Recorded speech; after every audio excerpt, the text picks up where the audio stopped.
The day before Thanksgiving in 1971, a man identifying himself as Dan Cooper bought a plane ticket from Portland to Seattle. He hijacked the plane, claiming he had a bomb in his briefcase, and demanded $200,000 and 4 parachutes. He jumped out of the plane with the money and the bomb somewhere over the Pacific Northwest, never to be seen again. The FBI claims to have investigated over 1,000 people, including dozens of deathbed confessions. In 2016, 45 years after the hijacking, the FBI suspended its investigation of the case. While the FBI is no longer looking for DB Cooper, there is a community of people who are trying to solve the case on their own. Welcome to the Cooper Vortex. In this episode, we're lucky to be joined by a small-town girl that's become a world traveler. She has a background in medicine, but currently has a secret government job. She's an avid researcher, archivist, and a badass lone wolf on the DB Cooper case. Enjoy this episode with my good friend, Jennifer Washburn. Jen, when was the first time you heard about DB Cooper? The first time I think went over my head. I was little. I don't remember what age I was, but it was definitely one of those mystery shows on TV. Mm-hmm. Like we all have the PTSD from the guy's voice. And I think there was a little clip of that. And then when I really started to pay attention to the case was when the documentary came out. And then when COVID hit and we all had nothing to do, I spent a lot of time diving into the subject and becoming more and more obsessed with it. Was it the Netflix one or the History Channel one? The Netflix one. The Netflix one, okay. And so that was when you first really started to learn some of the details about that case through this doc? Yes. All right, well then you want to start doing some more research as you're falling into the vortex. Where are you going from there? So I watched the documentary or the show on Netflix, and like many others maybe who had no idea about the case, I thought, why are they really zeroing in on Rackstraw? And it was to the point where I noticed that it wasn't even just zeroing in on him. It was where it was almost becoming aggressive towards him. And so I started looking at who all the other subjects were, what suspect did what, why did they cancel him out? And then when I started realizing that I was getting nowhere with the suspects, I realized that I really enjoyed looking at the aspects of why the tie was important. What other aspects of this case am I not looking at too? Like, where's the fingerprints? Why is the particles on the tie important? Why the money was a big deal? And so all those little aspects I would just write down in a little notebook. And then if I would pick it back up, I would go and deep dive research into those aspects one at a time. And where are you doing that research? Let's start with the tie. Okay, so for the tie, obviously it's one of the main physical pieces of evidence that was left behind. So with the tie, I thought, okay, they have the tie. Could they get prints off the tie? And then with my research, the prints were not really viable from the tie. There might have been a few that they got. I know that there was quite a few prints that they got together. I'm not exactly sure how many came from the tie. Do you know? No. Okay. I don't know if there are any viable fingerprints. I know there was talk of a palm print that they were confident in. I remember reading in the 302s that there was so many, now correct me if I'm wrong, it was quite a few. It was over 20 prints that they had picked up, but that didn't mean they were all exactly Cooper's prints. So that's where I was like, okay, I don't know if there was any on the tie. But when it came to the tie and the particles, I thought it was interesting because with Cooper, everybody kept commenting that his suit was odd and he was odd and it didn't match and it was old and outdated. And somebody who does a lot of thrifting, it first thought was, if this person left it but didn't leave anything else and was very meticulous about everything, leaving the tie, it was a clip-on. He knows he's going to jump. He left the tie or it blew off. The tie was not important to him. So if it's not important, that means he probably didn't wear it every day. He's not going to need it for work on Monday, So I have no faith in the tie. The particles are interesting, don't get me wrong, but I think the majority of the particles came from the matches, the fingerprint powder. I dove down that one pretty far. to see what they used in the 1960s and 70s in the powders. And so I really believe that some of those particles could have been from dustings for the fingerprints. That very well could be. But do you think that there is still some value in trying to figure out if we could trace this tie back to it had to have been one of these employees at Rem Crew, but then they gave the tie to this thrift store. So then at least we know it's more than likely the hijacker could have bought the tie at one of these two thrift stores in the Pittsburgh area or whatever. That is a great point. Honestly, I didn't think too much into that. That's an excellent point. I do think there is a lot of value. If we can figure out whose tie it could have been, then we know, like you said, okay, this person obviously didn't need it. They donated it to this place. They gave them like a receipt for their taxes or something. And there's proof and there's fellowship. And then maybe that person will still have family saying, oh, yes, they donated all the time, or they gave it to this person because this person had no money and they needed it for a job interview. Yeah, it would be nice if it was like a Supreme brand tie that was only available at one store for a 2-month period instead of a J.C. Penney tie that was a favorite of waiters and busboys and scientists. And Exactly. It was the Walmart of the time, J.C. Penney's. yeah, Everybody shopped there and it was like mass produced. So there's really no links. That was the worst part of looking into the tie was, okay, so anybody could have bought that. When they did look into the tie and they said it was a J.C. Penney thing, how many J.C. Penney stores, if anybody's done this research, were in that area? a ton, Okay. a ton. There would have been a J.C. Okay. Penney at every, medium-sized town. Every town of at least like 50,000 would have had a J.C. Penney. So there would have been at least one in Portland. There would have been one in Vancouver. There might have been one in Woodland at the time, but there was definitely one in Longview. All right. So there was way more to zero down, because then I would say if there was maybe only one, then there's no way. But I guess that's where it comes down to, if you can find your suspect for some reason that has not been checked off, then you might know, okay, it's this J.C. Penney's. Then, does anybody work there still that maybe could remember something or around that time and then be like, That would hey, be pretty crazy. To kind of like go back and link. I don't know how many people would still be alive that would work at J.C. Penney's and be like, yeah, I remember the whole thing. And this one guy always came in and bought a new tie every third Tuesday. And that tie, you don't even have to buy that. A lot of people were just given that tie as part of their uniform. That's helpful too. So you're not confident the tie is going to tell us who Cooper was? I don't think so. As much as the tie is just as much of an anomaly as Tina Barr, it just leads to more questions. I want the tie to be able to tell us something, but I feel like we need to have more research, not done particularly with microscopic research, but more of like trailing research, if you get what I mean. If we could do that, it might lead to something.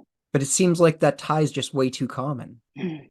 It does seem like it's more likely at this point that if we found out who Cooper was, it would explain the particles on the tie more than the particles on the tie are going to explain to us who Cooper was. That's true.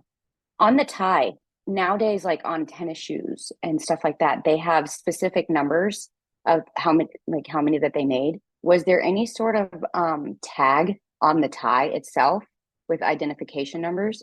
Not specifically like that. Off the top of my head, I just remember the picture of the tie and it had like that J.C. Penney Towncraft label on the back, Okay. and then maybe a universal serial number for that product, but nothing specific. Okay, because I know that some tags have the like this code of numbers means it came from this store, and then this series of numbers comes from, this year that it was made and da-da-da-da. So I wasn't sure if there was something like that on it. After looking into the tie, what's your next avenue? If you're not going to solve this case with the tie, how are you going to solve it? All right. So my favorite aspect of this is I've done a lot of research, done a lot of listening to the podcast, and I hear a lot of people say that Cooper was military and he had to have been a pilot or a mechanic. I don't think Cooper was either of those things. Yes, I do believe Cooper was military. Just him being a male at that time, he would have been in the draft. He would have been drafted for either World War II or Vietnam or anything in between if he was active duty. I believe that Cooper was a navigator. Now, what's a military navigator? Military navigator, they used him in the Army during World War II. A navigator is somebody who would have had to have extensive knowledge, and they had to be really smart, almost smarter than the pilots, because they need to be able to map everything, almost like a memorization of locations, the time it takes to get to that location, excess routes and necessary. How else do I put it? They need to have general knowledge of the airplane as well. So, what kind are they flying? How long can they be in the air? How long does the fuel last? Stuff like this. What can the airplane do? Emergency evacuations. How does the airplane fly with certain aspects of the airplane missing? Down, in and out. I really think that somebody that has all of those skills could pull off what Cooper did. So as I'm researching the navigator stuff, I'm looking at it and I'm finding more and more about what they used them in World War II for and what they used them in Vietnam for. And specifically in Vietnam, they used I believe it was a 747. It's the military equivalent of the airplane Cooper hijacked. And I have it in my notes. The 727. Yes. Okay. It's a military equivalent, which I believe is like we'll find it here in a minute, but it's the military equivalent of it, which means that Boeing did make it as well. Military members would have helped kind of put it together, or civilians, that were riveting and all that fun stuff at that point. He would have flown on one of those. And a lot of the flights in Vietnam had emergency flights in and out. So like if they're going down, sometimes they'll have the aft stairs down, maybe somebody's jumping out. They do touch and goes. So a touch and go is when the airplane is coming down, all landing gear is down, but right before they're going to completely land, they take off again. Sometimes they would dump stuff out the back. Now, to me, that would mean the navigator and the pilot are both fully aware that the aft stairs can be down during takeoff and landing. So that was helpful. That was another check on my list of, okay, I really don't think it was a mechanic, because a mechanic can fix and reuse. And, oh yeah, I've heard that that's happened before. But somebody who deals with it in the aspects of being able to fly, it coincides with Cooper knowing, okay, we've been in the air this long, I can wait this long, then I can jump, I'll be in this generalized location. He has everything mapped out. He did ask for maps just in case they went somewhere else, and the flight path was askew. It would have helped him.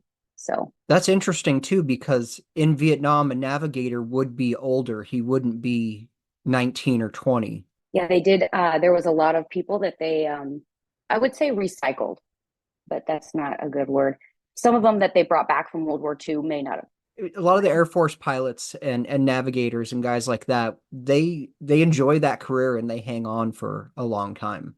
Oh yes. Even the ones after they've gotten out, they have such a community where they will continue to fly.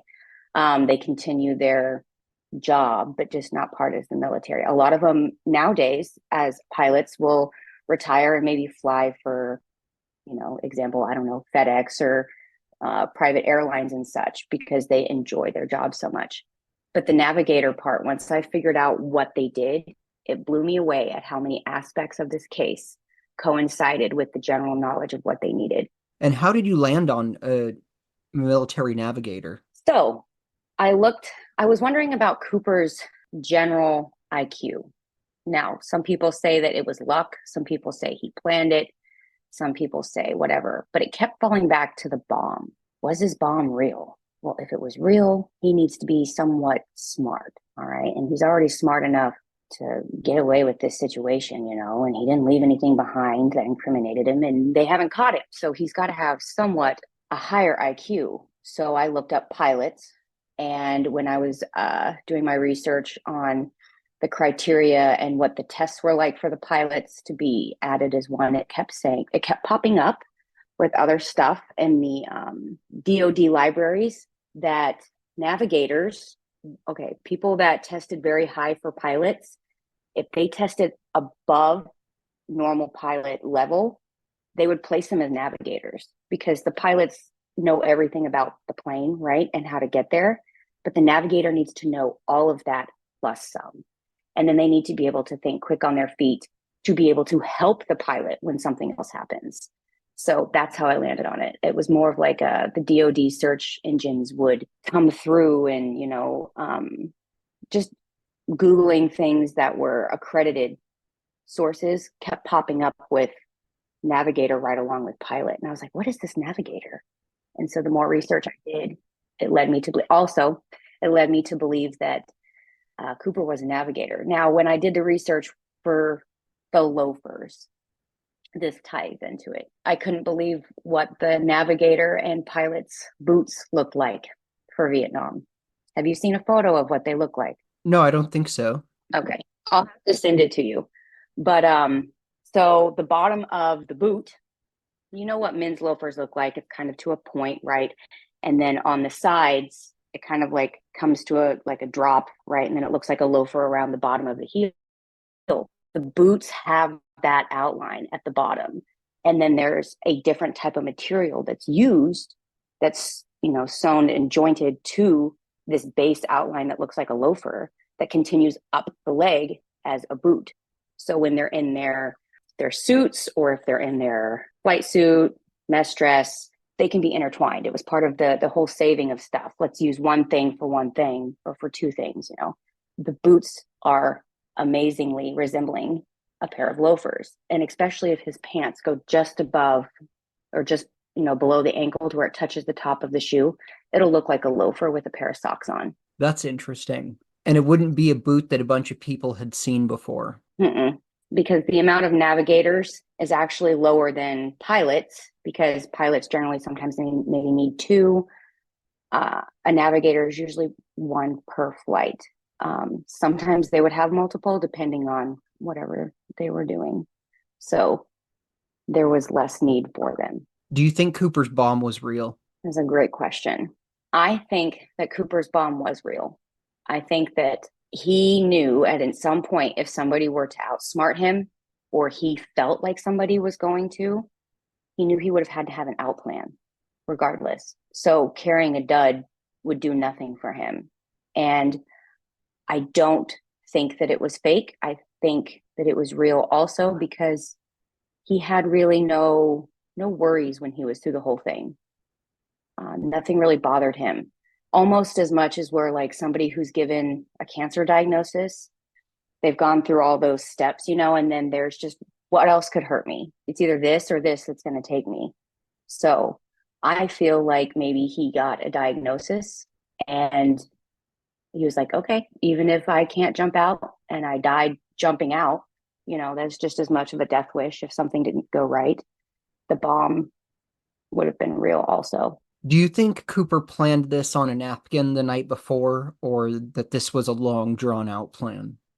I think it was a long, drawn-out plan. I think that Cooper, if he was a navigator, if I'm correct, this requires research. He would have had a very good understanding of where he was, where the plane would be going, how long it takes for takeoff, how long, and the distance related to the speed at which he specifically told them to fly at. Navigators have that mental math capability of being able to zero in. The plane is going this fast and we are over this section, which means I can now calculate with a basic watch, maybe, pocket watch, whatever, distance plus time equals location. So no, I absolutely believe that he thought this out. How long do you think he was planning this? Do you think it was months before and then the Paul Sini jump happens and he maybe changes his plan a little, or do you think the whole thing was planned in the 10 days after Paul I don't Sini? think it was planned within 10 days. I think it would have taken months. And maybe this idea has been in his head for a year. He had hit a breaking point at some point and was like, you know what? whatever the grudge was that was pushing him, he had just snapped, and he thought, okay, took a couple of pre-flights, walked up, took a flight. All right, timed it, seen the, routes, saying this is where he needs to go. And he had a generalized location. I think it took a while. Is the flight path accurate?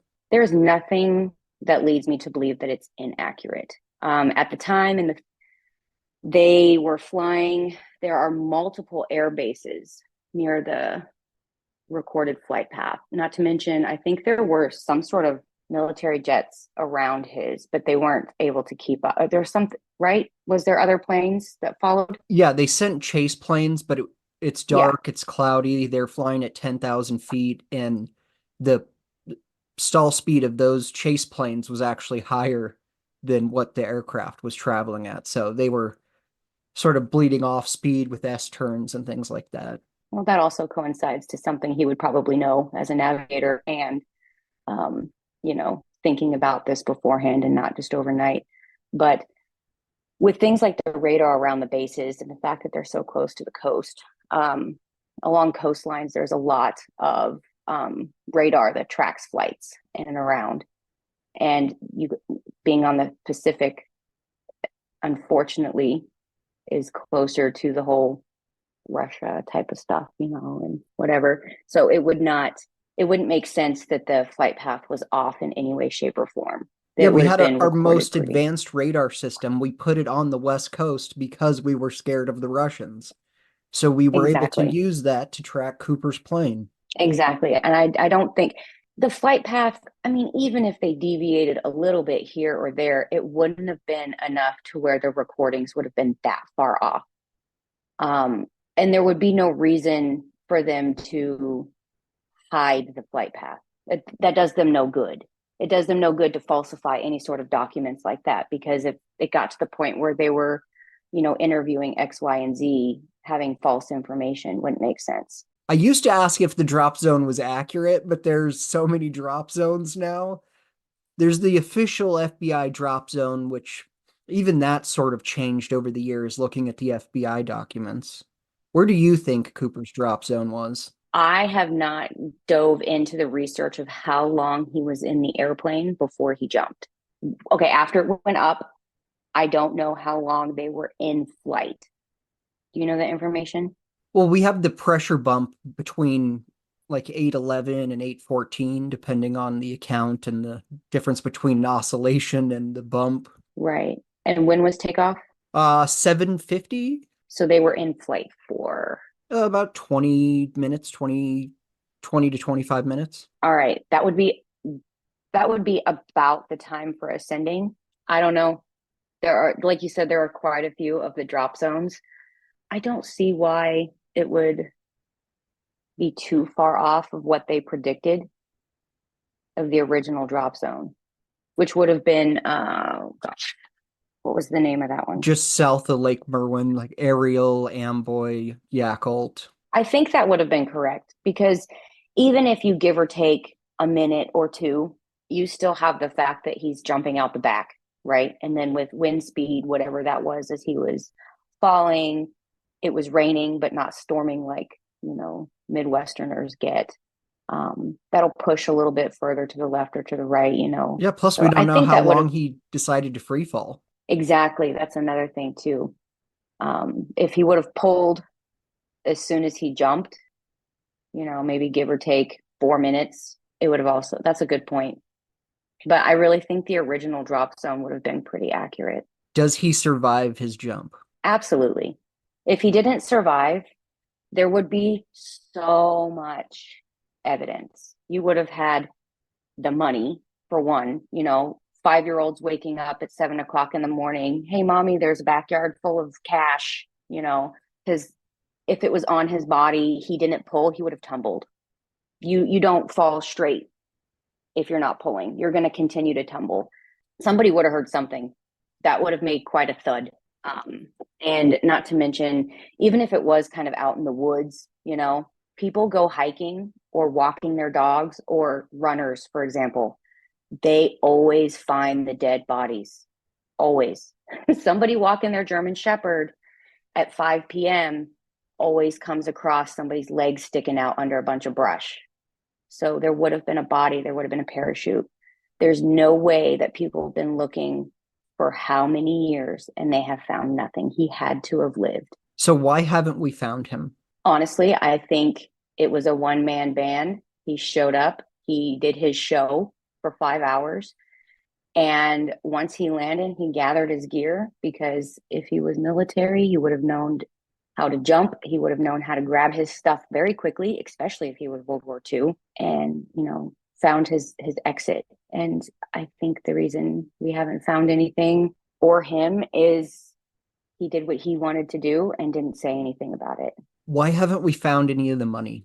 This is a very unpopular opinion, and this is also a personal opinion. Obviously, I have no facts to back this up. But say Cooper got a death diagnosis, and this is what was the straw that broke the camel's back, and he lands, and whatever grudge it was that he had, he lands with all the stuff. He knows if he says anything or forgets anything, or somebody comes to his house for, Christmas that year, or he shows up and happens to be wearing the boots that he didn't clean or whatever else, they're going to put two and two together. So I personally believe whenever he got to his home, blue collar home, whether it was a farmer out in the middle of nowhere, or he just had a lot of land or whatever, I think that he sat down in a nice lawn chair, poured himself a 7 and 7 bourbon and 7-Up, and burned it because he didn't need the money. He showed no initiative to even wanting the money. He didn't care about it. He offered Tina how much was in that stack? A stack of bills, so it could have been up to like $6,000. Yeah, he didn't care, right? Some of it even flung out when he tied the money to himself using part of the cords from the chute. If it was that important, he would have cut the chute, right? He would have put the money in the bag, secured it tightly, and made sure that the extra parachute bag, which had like buckles and stuff on it, was secured on him like a backpack. He didn't care about the money. It was never about the money. So I think he put everything he had on that day. I think he put the money, everything, in a big barrel, sat there drinking his bourbon and 7-Up, and watched the grudge, whatever he had going on in his life that pushed him to that. He watched it all burn, putting it into the past. Nobody's going to be able to catch me because there is no physical evidence anymore. Then why did he do the hijacking? My personal opinion on the hijacking, after kind of doing a little bit of a profile on him, they said that he was non-threatening. He was calm. Polite. He was extremely polite. A lot of children, even if he didn't serve in World War II and he was one of the very first boomer children, a lot of the children, there's statistics on this, 90% of the children had violence, mental abuse, and everything that came from the people who came back from war. And it was never documented because that was something they didn't talk about then. They talk about it now. There's a lot of research on it now. But, that could have been all of that. Maybe as a navigator, he wasn't the pilot his father was, right? So all of this to say maybe his grudge was, maybe his motivation for the hijack was, I'm going to prove him wrong. I really am somebody that did something. He stuck it to the man. Maybe it was his father. Maybe his dad was a pilot for this, was a pilot for years. Or maybe his dad worked for the government and thought, or whatever, or, family member that worked for the bank of, what was it, Bank of America that they got the cash from? Seafirst Bank in Seattle. Seafirst Bank. Okay. Seafirst Bank. Maybe it was something like that. And being belittled his whole life would have made him a very quiet person, a loner, somebody who didn't need somebody else, somebody who could have been easily missed on Christmas because why show up because I wasn't the favorite child? I think that might have been the motivation behind it. And then sitting back and watching everything burn is literally watching all of the hate he encountered his whole life burn. Okay, I said that we didn't find any of the money, but that's not true. We did find some of his money. It's just not very helpful to us. Jen, how'd that money get to Tina Bar? My personal favorite theory of the Tina Bar money. I think personally he didn't secure it very well. Whatever he had that he was going to hand Tina, he stuffed it back in there last minute, right? He's stuffing it back in there. And, shortly after telling her, go back up there, don't come back here anymore. I'm done. I'm going to figure it out on my own. It wasn't secured. Maybe he hit a bird on the way down and it popped out of the bag, or it just, it came out of the bag. They say a lot of times that, oh, Cooper, he didn't pull and he augured into the ground. Well, if some of the money flew out of the bag, it would have augured to the ground as well. It's not going to gently float down one bill at a time like a feather. The stacks aren't that light. So I think with momentum, it could have easily went into the ground a little bit. And if it was, money's not going to fall the same way as a human, especially a human with a parachute. So it could have gotten off. Let's see. Tina Bar is, correct me if I'm wrong, 45 minutes away from Ariel. 45 minutes away from Ariel. But it's only probably 10 or 15 miles as the crow flies outside the flight path. So that also pulls into the fact that money's going to fall differently. I don't know how many birds are out in November, but I love that fact. Like it could have hit anything on the way down, or the wind could have blown it a little bit harder because it's a lot lighter than a body and a parachute coming down. It lands on Tina Bar. Somebody mentioned at one point that nobody really goes there. That it's not like a big, swim hole during the summer that everybody goes to. So maybe it kind of augured into the ground. And I really don't have an answer for that. If somebody placed it there, I don't know why somebody would put money. I don't think Cooper went to, I don't think he did, but he could have, because it seemed like he had a fondness for Tina, at least respect at that point for her. It could have been a nod. He didn't need the money. Maybe he still had the money, and what he was going to give Tina, he decided that he was going to place there for her as a memorial. It's plausible. Maybe he wrapped it. It would be in crazy butcher paper if he put it there as an homage to Tina. It would be crazy. But if you think about it, it's not completely out of his scope of his personality type. Well, do you think, let's just go right to it. Do you think the name Dan Cooper is based on the comic book? Absolutely. Absolutely.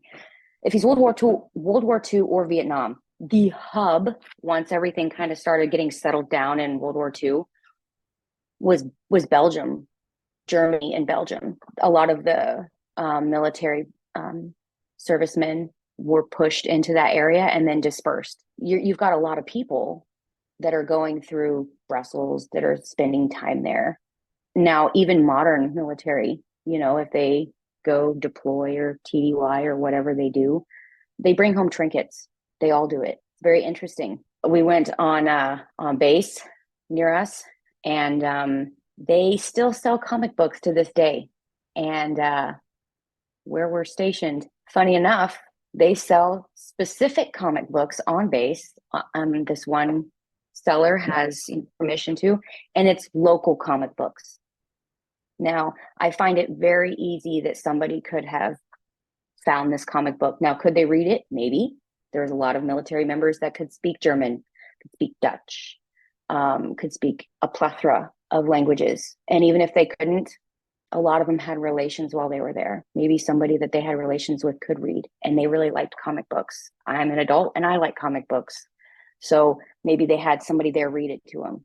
Maybe they picked it up and brought it home. That's a great point. Exactly. And they picked it up and they brought it. They thought, oh, I'm going to get this from my brother or my son, or my dad's a pilot and would think this was amazing, and spent the time reading it, So it's very, very plausible at that time. A lot of people picked up trinkets, whether they paid for them or not during that time. If they thought it was cool, they took it. And a lot of the higher ups didn't care if they took trinkets. So absolutely, I think that Dan Cooper was a nod to the comic book. That's absolutely true, because all of my friends that have served overseas have brought some sort of trinket back, as you say. 100% of them have. I actually, showing a little bit of my true color here, I have a lot of comic books I actually collect. And the ones that I enjoy the most are the ones that are only published in Europe, that I may not have access to stateside or, in another country. It's special because it's from that location. So I really think that Cooper used that as a nod. And maybe that was a way of him sharing something that he enjoyed too with the world without giving who he was away. Yeah, because even if he can't read that comic book, it was sitting on his son's dresser for 5 years. Oh, that's the comic book that I brought back from Belgium. Exactly. Not to mention, you can't read, but comic books are pictures. Yes, I can look at a picture. 2-year-olds can't read, but we show them picture books. So, and they get the idea of what happy looks like or scared. They can tell the difference between a plane and a dog. So I don't think that it being in a different language could have been too difficult to figure out what the storyline was about. no, I'm a 19-year-old guy from Kansas, and now all of a sudden I'm over in the European theater and I'm somewhere where I have to kill some time. I look around the room and, oh, here's a stack of magazines. I don't speak the language. Oh, but one of them is a comic book. I can actually look at this. The I can best get the gist of the story without understanding the words. Exactly. And it doesn't even have to be some guy sitting in a waiting room. I mean, how many houses did they break into at that period in World That's War II? true. How many things were completely destroyed and crap was everywhere? You know, during the Vietnam War, they still used the European sector as a hub to move people in and out. They used some because they're not going to try and fly over Russia or that's not happening. So they still used Europe a lot. There was a lot of military presence. So it wasn't just in World War II, that could have been floating around at any given point and they would have had access to it. Cleanup crews would have had access to it. The later people from World War II that maybe not went through D-Day, but many years later that were part of the cleanup crew, they could have had access to that comic book as well. So I would think it would be very naive to think that the comic book was not related. Just the odds that you choose a random name and happen to land on a name that's also a daredevil pilot, skydiver, badass. It doesn't make any sense to think that they're not connected at that, it makes sense. And it's also one of those things like if he did have a grudge, he's like, well, I read this comic book and I have general knowledge and XYZ. I've seen, there were so many hijackings at that time. He wasn't the first, you No. know, obviously. So it would have made sense to kind of, okay, doable. I've probably jumped out of a plane before. I've been, taught how to do it. Why not? My guess is if he was in World War II or Vietnam, maybe he was a POW, right? Maybe he went through something so terrible we couldn't fathom what that was. And then the Orient, Jumping, Northwest oh Orient yeah. Airlines is part of the grudge, then Or the fact that, jumping out of the back of an airplane with a bomb doesn't seem so scary if you've been in a POW camp or you've yeah. seen World War II and what humanity can do to itself. Jumping out of the back of that plane wouldn't have been as scary. Did you listen to the episode I did with Mike Vining, the bomb expert? Yes. I thought it was Mm-hmm. really interesting. I asked him, if he'd be comfortable jumping out of the plane with the bomb. And just right away, he was like, oh, of course. I would obviously make sure that it's not going to go off. But yeah, I'd have no problem jumping out of a plane with that. I completely agree with him. I think that if somebody was intelligent, which I think Cooper obviously was, he made a comment to Tina that said that all I would have to do is attach this wire here to this. I think she used the word trinket, maybe, or whatever. And we would all go. Now, whatever he was using as that trinket, Barb Dayton, love her. She's my favorite. She said she would have used the staple remover. That's not going to touch itself ever. Um, what happens if the tie clip was the device needed to touch the wire and he left the tie clip and because the clip was left, the bomb's not going to go off. Things like that. That would be pretty cool. Right. I actually thought about that today. I was like, he didn't care about the tie clip. Why doesn't he care about the tie clip? Well, something would have had to make a connection. The tie clip, if you look at it, it looks like one of them that it's not an alligator, like it doesn't pinch. It looks like it needs to be like, how do I explain it? Pushed up and over the other piece of metal. to make contact. So you would have had to squeeze it, or else it would be kind of open. That would have made contact. So I thought that was kind of interesting, but 100% the bomb was real. Kind of like a C4. It's not really explosive on its own. You need to add things to it, right? Maybe he MacGyvered something together to where it wasn't going to do anything if it was dropped, hit, bumped, unless some sort of spark was activated to that piece. It seems like it never went off, so. Yeah, I mean, somebody would have heard an explosion or at least reported it. Oh, yeah. Jen, what do you think it will take to solve this case? I don't think the case is solvable. I think that's a terrible thing to say, but even if somebody did walk up and say, hey, I have my dad's flight receipt ticket that says Dan Cooper on it from the flight. It was my dad. Well, you've got 99 million other people that are still fighting for their person. And they're going to say, no, he stole that from us. That was ours. My dad gave that to your dad to prove that he did it. The case will never be solved. The case will never be solved. That's a bummer. It's a bummer, but I think that's just something that another thing that Cooper gave people, whether they wanted it or not. And it's another kind of nod to, you don't need to have every answer in life. Well said, but I don't like it. I know. I feel bad saying it. I think if we could prove it, the only way to actually prove it is, they said they found a hair fiber. Was it Cooper's hair fiber? Who knows? That's another part, is all the things that we do have to prove somebody. At this point, they don't even know if it's his. Well, and even if we could find that hair sample, there's now talk that whatever glue they used to affix the hair to the slide back in the 70s may have degraded the DNA content in the hair at this point in time. Now I know that the case is closed and blah, blah, blah, but there's a lot of like private sectors that will pay to do that. Has anybody thought about privately funding the research? Yeah, for sure. But the problem is the FBI claims they don't know where that hair sample is now. So the hair sample and the cigarettes are all having a party. Well, the cigarettes were thrown in the garbage. The hair sample was lost. Because I've seen the 302 that says, here's these cigarette butts, see if you can pull any fingerprints off of them, make some notes, and then throw them away when you're done. I mean, it makes sense.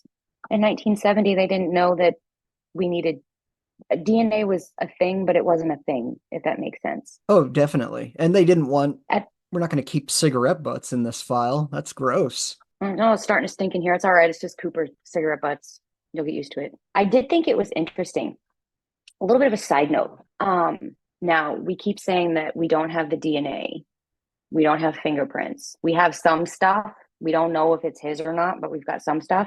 Military members in World War II and in Vietnam had to give identification of some sort to prove, right? They had to. There was blood typings, there was blood groupings, and there was fingerprints that were on file for all the soldiers, right? Mm-hmm.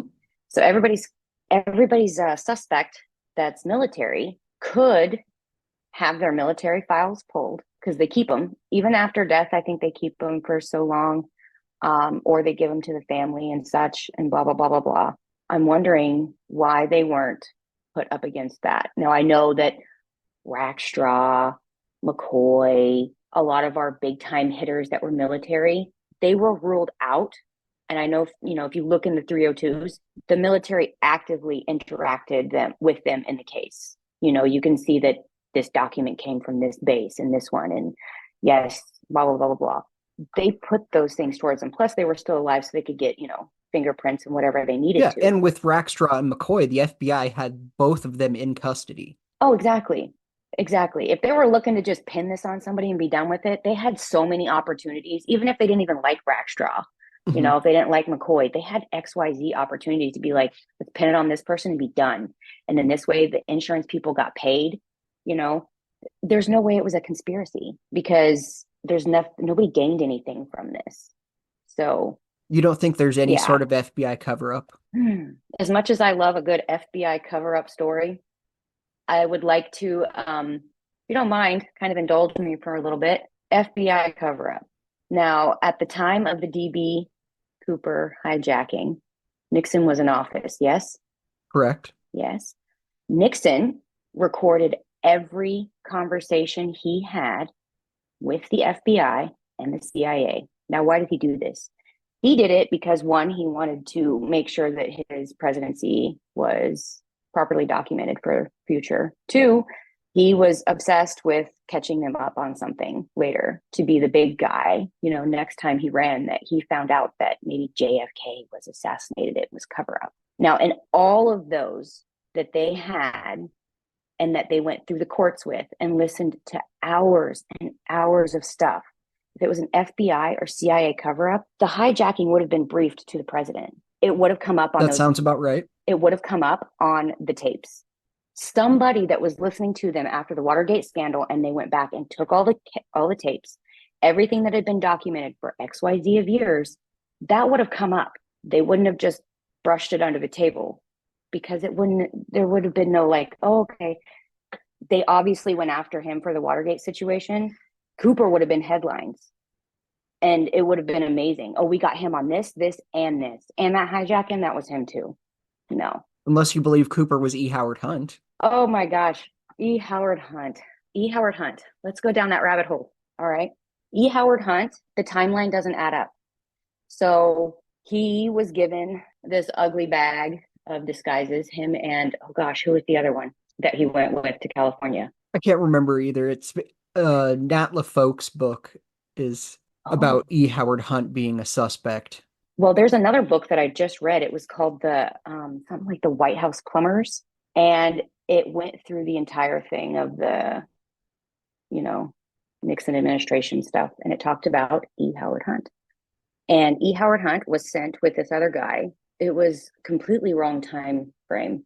It was like they were sent to a psychiatrist's office or something like that. Yep. It was a doctor's office that they were actually and that's what officially you should read that book. I'll have to send it to you. Well, there's a book, DB Cooper Exposed, I think. It's by Nat LaFoque, and it presents E. Howard Hunt as DB Cooper. It's interesting. It's a fun book, especially if you just read a book on Watergate. And then there's that famous picture of E. Howard Hunt in the courtroom with sunglasses on. And here's a guy. That was good too. Yeah, here's a guy who obviously could have planned something like this and most likely could have executed something like this. But I think my favorite part of Nat LaFoque's book is his work into the sketches. What do you think of the fact that there are two sketches of Cooper released, within 18 months of each other, and they look wildly different? All right. So a little bit of a backstory. Sorry, this will be winded. When I was a little girl, they gave us these like sketch pad things, and they had these plates, right?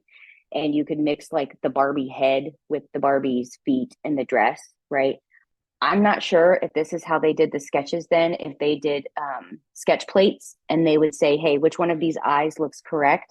And they would put that on there, and the nose, and then the cheekbones, and then the chin. Well, when you're done, you get this Mr. Potato Head looking person who looks like everybody and no one, and a stock photo. And so it really doesn't make sense, because you've taken something that was generic and it's not like a person. So I think that they did the two sketches. One, understandably, they did one. They said, okay, what are the features that they look like? So it's an artist's interpretation. If they used an artist, if it was plates, it's obviously going to look different. I believe the one with the sunglasses was first, yes? Well, both are available with sunglasses. First, you have the Bing Crosby, which is usually black and white, Right. And the skinnier face. And then the second one, you have the Cary Grant sketch, which he's got a little bit wider head, and that one's usually in color when he's got olive skin. Right. Honestly, the more sketches that they could come up with, I don't think having two of them has caused any issues, because one, it's an interpretation, and two, nobody interprets things the same as somebody else. When I first meet somebody, the first thing I'm going to notice about them is their smile. But maybe to somebody else, the first thing they notice about somebody is their nose or their eyebrows. So people will fixate on that. When they did the sketches, do you know if they asked everybody at the same time and came up with one sketch, or was it individualized? People came up, gave the information at separate times, and sketches were done per person, and then they linked them together.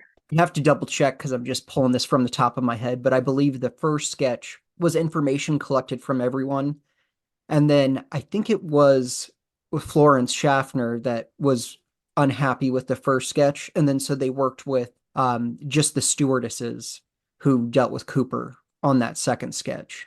I mean, I think that then I know that it sounds weird that like, oh, there's two sketches and now we're really messed up, but I think it was really smart of them to go back and really work with Flo and Tina. Well, and they obviously they didn't get their guy from the first sketch, so No, I didn't get them with the second one either, but at least maybe it might be more accurate. that's true. Why do you think there are so many suspects in this case? Because the sketches look like everybody. No, um, I think that there are so many suspects because this is such open-ended case. Everything is up for interpretation. 100%. Not one aspect of this case other than what we can get from Tina is up for debate. So, for example, people are going to be able to fit whoever they want into it because it's a generic puzzle piece.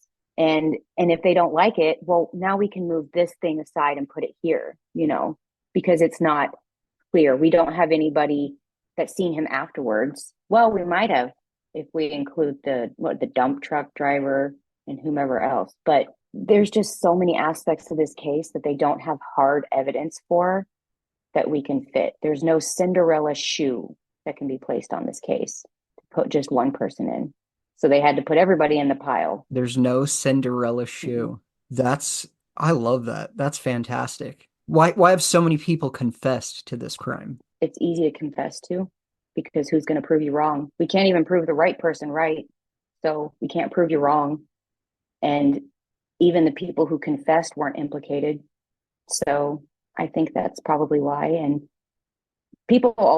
I don't think I've ever met one person that hasn't said something at some point, even that if they're meek and humble, they've maybe said something to make themselves feel better about themselves to somebody else. I'm not saying that people would lie about that, but when they ask you what your weight is on your driver's license, I bet everybody's not honest about that. So I think it's just easy for somebody to confess to a friend, oh yeah, I was DB Cooper. Oh, really? I'm really into that, maybe a conversation starter. Maybe they have nothing better in their life. Having talked to so many relatives of people that have confessed to this crime, I am absolutely going to say a bunch of wild shit to my kids on my deathbed so that they will just go on a wild goose chase for the rest of their life. You've got to start now, though. You know what I mean? You've got to start leaving those breadcrumbs now. That's a good point because I'm going to have to weave together a really good story. Yeah, and make sure you get one of those time capsule, like PO box type of things or safety deposit box that like randomly sends them their note, like in Back to the Future at some point that you wrote to them. God, that would be great. Geocaching at its finest, and then they finally get delivered a note. That would be amazing. You've got to start now. I will have to set that all up. How do you view Cooper, Jen? Is Cooper a cool badass or is he a terrorist? I love this question. And I'm going to answer the question based on my research. Cooper is, to me, he is non-threatening. He didn't threaten anybody before. We know him for 5 hours, and we only know him for 5 hours because of the bomb. When he handed the note, he wasn't a threat. She stuck it in her pocket. If she felt threatened by him beforehand, she would have looked at it really fast. Like, he's really creepy. Like, he's giving me the ick. I better go look at this, and I'm going to go talk to Tina about it. And hey, Tina, why don't you take care of that section because he gives me the willies? No, I think Cooper is definitely what do they call him? Not an anti-villain? Anti-hero. He's got a lot of villain in him, a lot of venom, so to speak. He could have been really, really bad, but he chose to not harm anybody. I think that Cooper was, whatever his grudge was, he was so calm and collected and respectful enough to everybody around him that he showed that respect and not harming anybody and giving everybody even more and more and more, an inch and an inch, when they really didn't deserve it. If he really was that crazy to hurt somebody with a real bomb, he didn't want to hurt anybody. I think the guy was all bark and no bite. And even at that, he had thin bark. So I think to Flo, I don't think Cooper himself was scary. I think the situation scared her. And that's why she couldn't go forward. I don't think that he threatened her in any way, shape, or form, other than obviously showing, the note and the bomb. That would have been scary. The physical aspects of the case is what made this scary for her, not him. Tina wouldn't have sat next to him for five hours doing God knows what and lighting his cigarettes. If I'm scared of somebody, I'm not putting fire next to him. Let me tell you that right now. So, and that's another thing. If she was that scared of him blowing her up and she's lighting his cigarettes with a bomb in his lap and she's now I'm assuming they kept saying matchbook. I'm assuming she was lighting his cigarettes with a lit match next to a bomb. If she thought he was going to possibly blow her up, she would have been shaking the whole time, not wanting to put the fire near the bomb for fear that they'd all go up. So I think the threat level was at a very minimum. And women have a very good sense, whether they are mothers or not. I'm not saying that men don't, but as a woman, as a small woman, when I come in contact with a man, you pick up things that they don't even have to speak. And you can be like, ooh, no. Nobody reported that he made them feel uncomfortable. They kept saying he was a nice guy or something. Yeah. And Tina just sits next to him, like you said, lighting his cigarettes and making casual conversation almost. Exactly. She wasn't scared of him. It was more of like one of those things where I don't think she's seen him as a threat.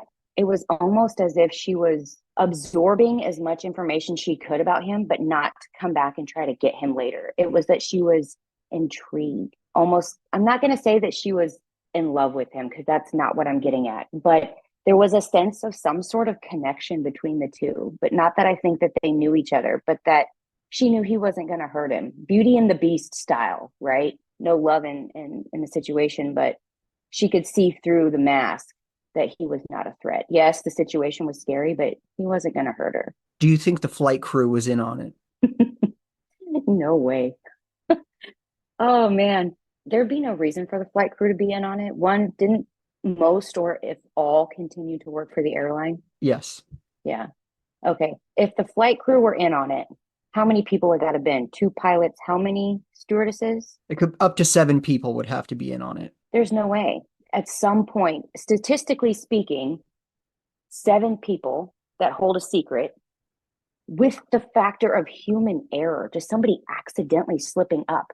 Human error accounts for 60 to 80% of the time per situation, and that's per person. Somebody would have slipped up and said something. There's too many of them. So statistically speaking, there's no way that the flight crew was in on it.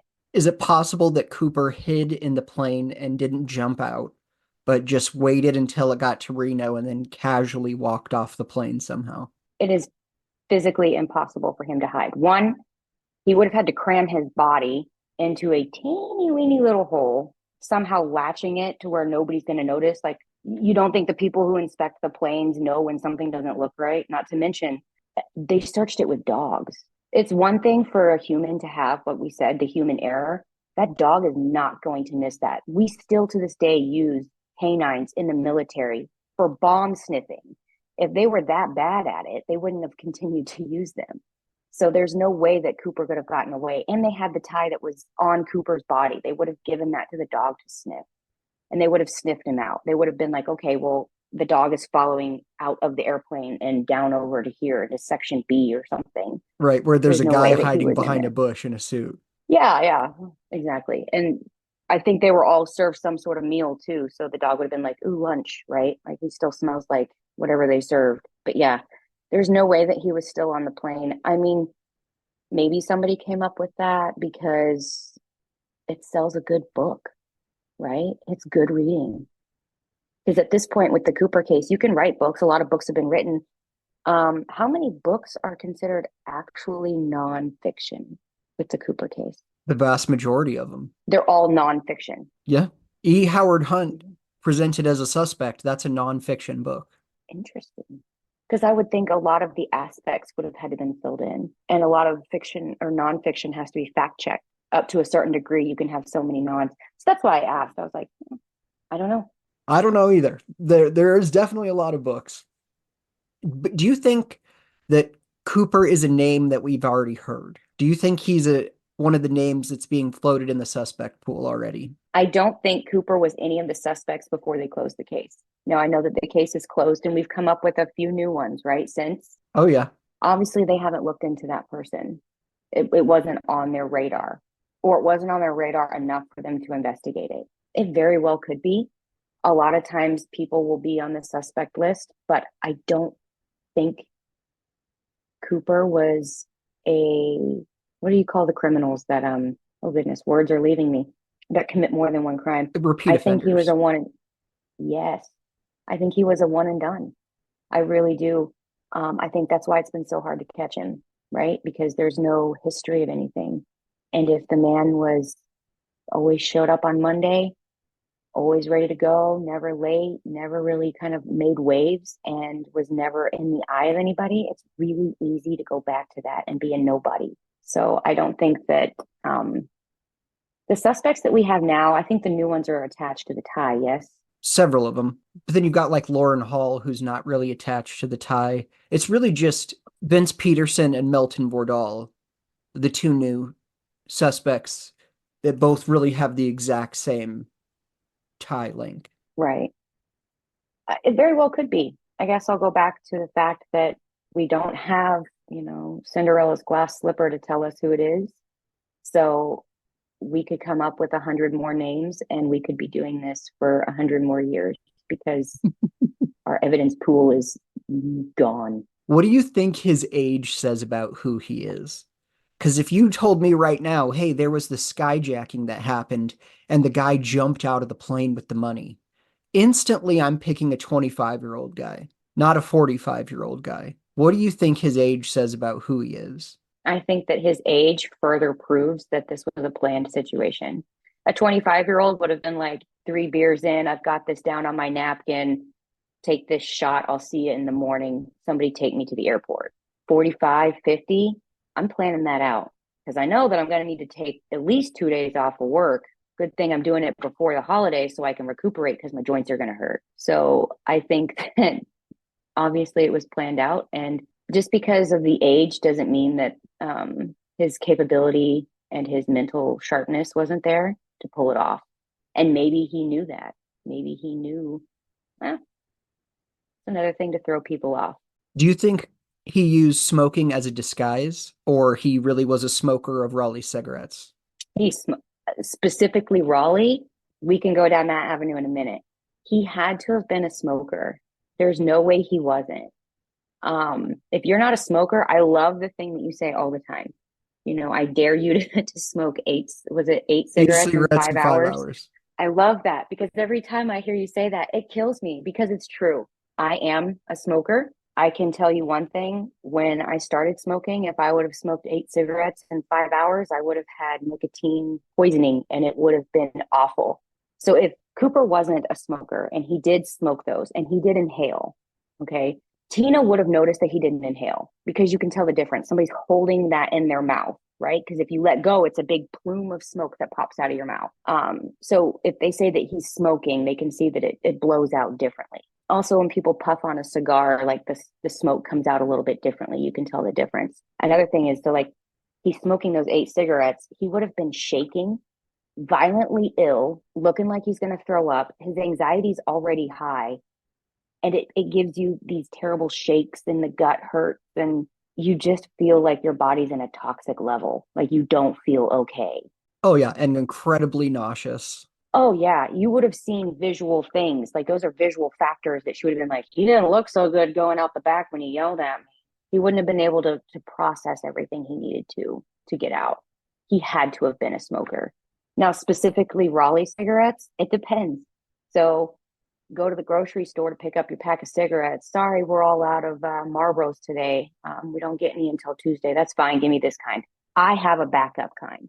All right. I'm not just like, well, give me whatever you got. He would have had a backup. Maybe he smoked Raleigh. Maybe that's all they sold at the airport. I tend to lean toward it probably was his brand of cigarette. More than likely. Did anybody ever speculate, find out, ask when he smoked the cigarettes and they noticed him, was it a brand new pack that had been opened or was it a pack that had been brought onto the plane? I don't know that I've heard the answer to that. And he didn't purchase those on the plane. I know you can purchase alcohol, but it's in the 70s, so you might have been able to purchase cigarettes too. I'm sure you probably could purchase cigarettes on the plane, but I didn't. He purchased his drink, and that's the only thing. All right. I mean, honestly, people tend to be creatures of habit, right? So he probably did smoke them.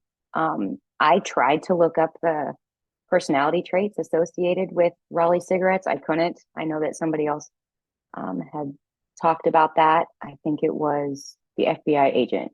Larry Carr, because it was sort of like a cheaper cigarette. It wasn't like, Kirkland brand cigarettes. It was a little bit more upscale than that, but it wasn't Camel or Marlboro. Right. And maybe that's just something he likes.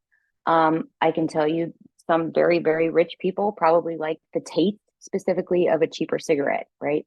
But what blows me away is that he was smoking the Raleigh cigarettes and he drank the bourbon and 7 Up, right?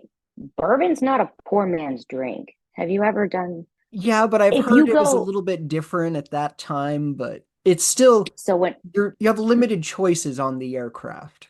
right, did they specify what bourbon it was? Was it whiskey? Was it bourbon proper? What It's type of probably bourbon? going to be something cheap because it's on the airplane. I know people have tried to track down what exactly he was drinking before and saw a couple different Northwest Orient flight drink menus, and it wasn't anything fancy. It was always some bourbon or whiskey that I've never heard of. Not top shelf. Got it. Okay. Regardless, I wasn't able to find the cigarette characteristic, right? About Raleigh. So I did start looking up what he drank because that gives us a little bit of insight. You had somebody else on your podcast that made kind of a deal that it was weird and it was something that she'd never heard of and it sounded like maybe he had made it up. Bourbon and 7 Up is a very popular drink. 7 and 7. So I decided to look up characteristics of somebody who drinks bourbon and 7 Up and thought, well, if it's popular, it'll pop up. It did. What I found specifically from it was like a restaurant because they wanted to do their research to make sure that they could, point the people in the right, like, this is what we should serve. This website states that whiskey drinkers that prefer with 7 Up, their personality traits are confident. Shots denote danger. So somebody who would drink it with shots would be somebody who would be more into dangerous things, but it also holds confidence. Well, we both know that Cooper was confident. He never once looked scared or whatever, and he didn't mind a little bit of danger. So I thought that was pretty interesting that the bourbon and 7 Up profile kind of hit him right on the head. That is interesting. Exactly him. Exactly. So I really don't think that was just a fluke order. I'll give me the 7 Up with it because what you have is below top shelf. I think that he ordered it because he liked it. And it makes sense that they must have done their research well because if he's drinking it, we know that he was confident and he didn't mind a little bit of danger in his life. So that was interesting. What do you think of the talk that he had Benzedrine on him? Oh, that's really interesting. So Benadryl, do you know what that is? Yeah, it's a sort of a semi-legal stimulant at the time, or it had just become illegal in 71. So prior to that, you could have Right. got it at a gas station. Right. He has those on him.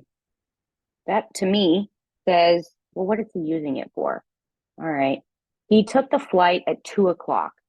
Now, as somebody who is neurodivergent, 3:00 schlump hits me. It hits me hard. I'm tired. My brain is done. And I have to take a middle of the day dosage of my medication. Now, obviously that wasn't a thing then. Most people used coffee or Benadryl.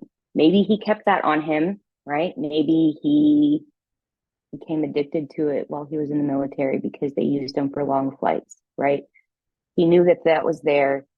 It wouldn't have been uncommon for somebody like him that would have been in the military to know what it was and how it reacted with his body. What I find extremely interesting is that he offered it to the stewardesses, correct? He offered it to the stewardess. I think it was for the pilots, but I guess in theory it would have been for any of the flight crew. I mean, I would understand it would being for the pilot too, yeah. But that's another kind of nod to a navigator. One, we got to make sure we get where we're going. 2, I got to make sure my pilot's good. I'm constantly checking with him. It's been a long day. How many flights have you been on? So him to offer that, it would have been second nature to offer it to a pilot. The stewardess is doing what she's doing because I'm asking her to do it, and she's my middleman, so I need her to stay awake too. So it makes sense. He knew what the drug was. He's military. He's been around it, hands down. He probably he used it himself. There was a lot of people that came back from Vietnam with addictions, and they had to put a lot of things into place because of that and to help people get over their addictions. So it makes sense that it was pulled off of the shelves at that time period, right around there. That's when they started kind of like cleaning it up and saying you can't be on drugs and this and that. Okay, we know what this is now. It needs to be prescription and kind of more tightly monitored. But he could have been buying that for years. And if Cooper saves everything like we know he does, he probably had a house full of it.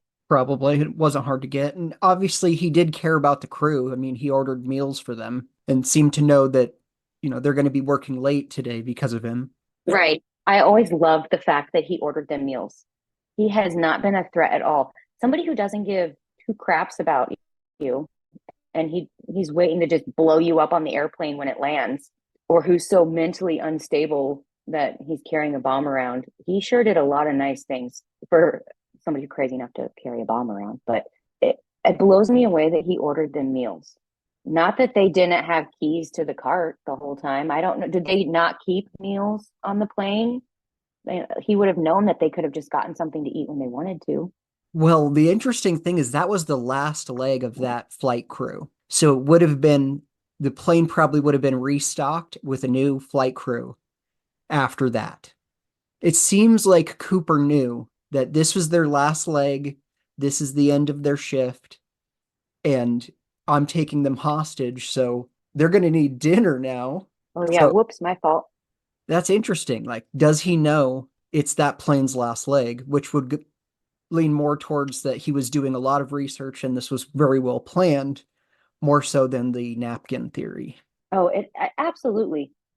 I mean, and if he was military, he's been on a flight. He's been on a flight. He knows what it's like to be in an airplane for a long period of time. World War II or Vietnam, it doesn't matter. These are completely different sectors of the world. He knows what it's like to be on a flight for a long time and to not have access to food. It's still that way. You're on a long flight, like commercial flights, they offer you meals, right? But sometimes when there's no meals available, you could be traveling for hours without food. So I still love the fact that he offers to pay for it, probably with a $20 bill that he paid for his drinks with and, the ticket. So all those other 20s that he asked for, he just didn't need, I don't think. What happens to the Vortex when this case is solved? If the case does get solved, it's never going to satisfy anybody within the Vortex because like the Vortex, it is a black hole and it will continue to suck people into it and not allow them to escape. So whether there is a documented and hardened criminal attached to the case, you're still going to have everybody fighting over the fact that he stole that from my grandpa and my grandpa actually did it and it wasn't you, and they're just pinning it on you, and there's going to be that whole avenue. That's not the fun ending that I'm hoping for. And we'll always have Tina Barr. That's true. That's true. Even if Cooper's alive and we're talking to him right now, I truly believe he would say, I have no idea how it got there. Exactly. So, I mean, like we'll always have Tina Barr and we'll always have the flight path to argue over because everybody will be dead and nobody will remember anything and they won't trust that the radar worked anyway. So, all right, I've got a really good question for you, Jen. All right. In the true crime world, yes, the audience is the majority female. The vast majority of the true crime world is female. This case, I would definitely consider it true crime. And if I look at my audience, if I look at the Vortex, if I look at any data that tells me gender, it's overwhelmingly male, like well over 90% male. Why is that? I love this question. And I've heard you ask it multiple times to males and females because it's like an anomaly. Why? Honestly, as a woman, when I like true crime and when I watch true crime things, I'm not watching because of the gore factor. I'm watching because I can learn from it. right? All right, it sets off my maternal instincts, and it says, okay, this person, I can look for this, I can look for that, right? With the DB Cooper case, this is a case where it just feels bland, right? Because we have no hard evidence, and because it feels like it's going nowhere, it doesn't give us the satisfaction of being able to come to a precise ending.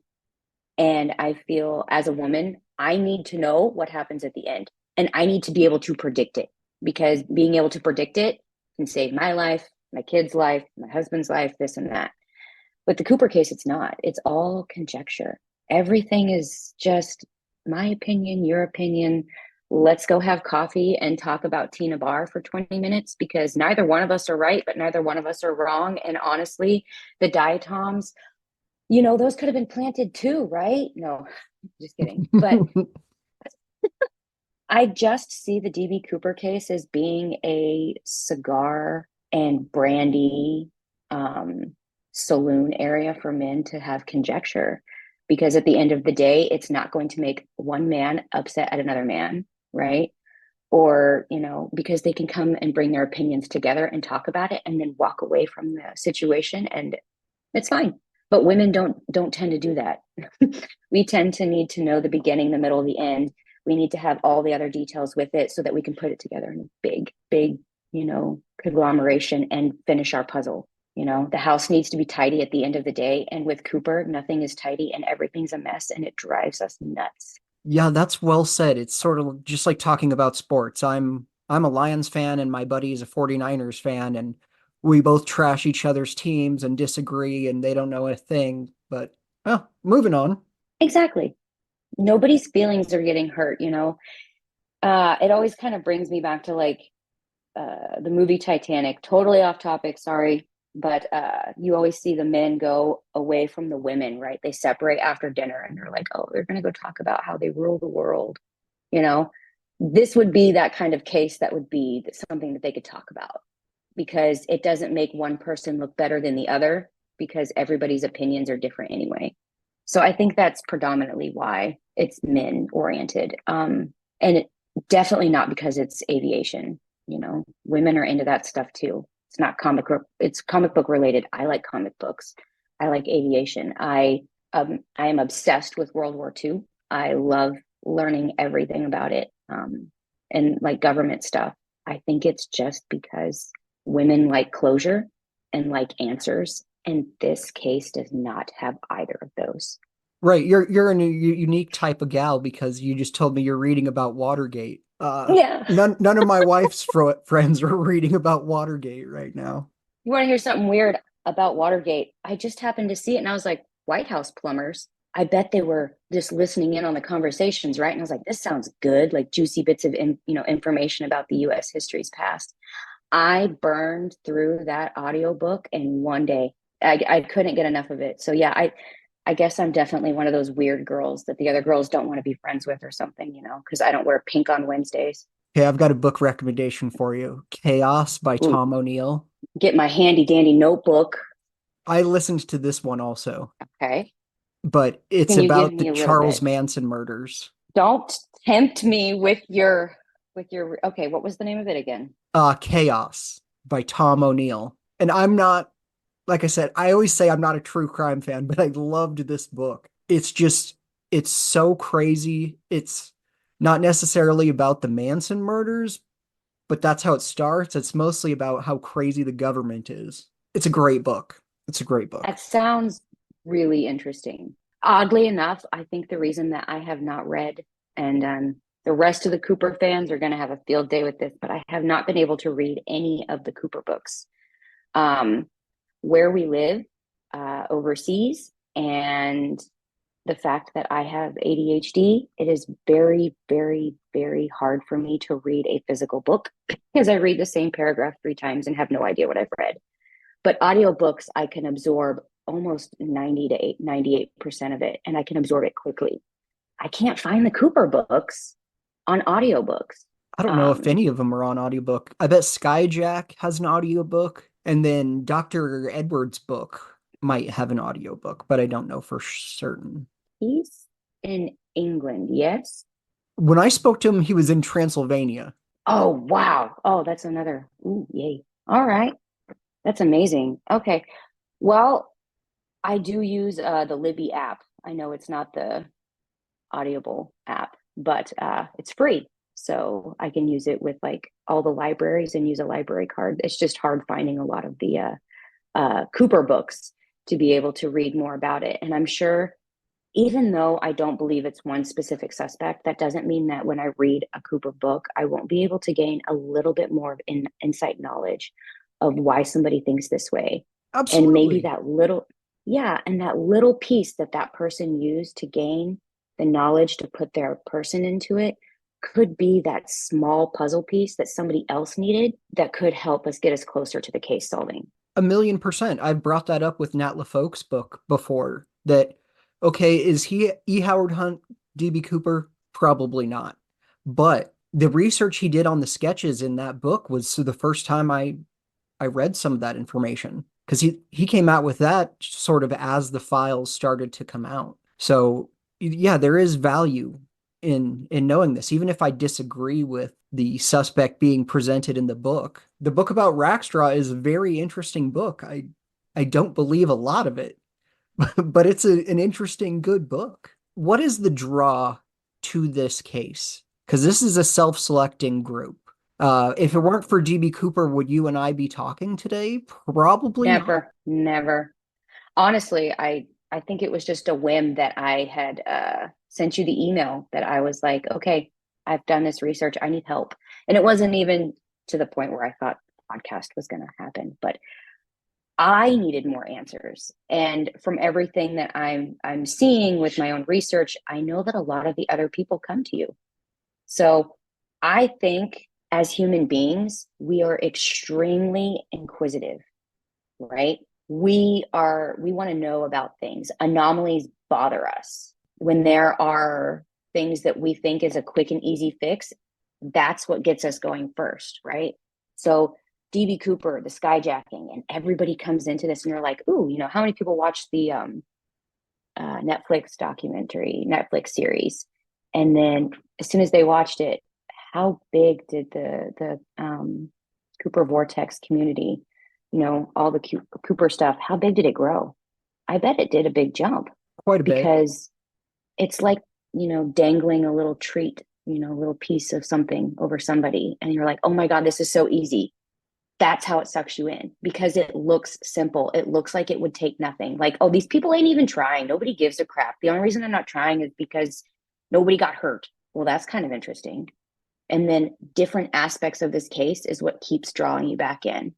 And so it draws you in because it looks so simple, because superficially on the surface, it looks simple, right? There's only 5 things to know about the case and it only lasted 5 hours. So how hard could it be? And then that's how you get sucked in. And that's how you just keep swirling because what you thought was going to take 5 minutes, but then you're getting ready to go to bed. And oh my God, what that person said on the news the other day, that's it. That was that little piece I needed. And now it sucks you right back in. The description of this community, the Vortex, is so aptly named. It's so perfect. And I don't know of another group or community that has a title for themselves that perfectly describes it. I don't think there is one. I'm going to out myself a little bit, and they're going to come for you for me probably even bringing up another subject. But the only other thing that I find myself looking at is that is totally off topic of the massive amount of books that I read about,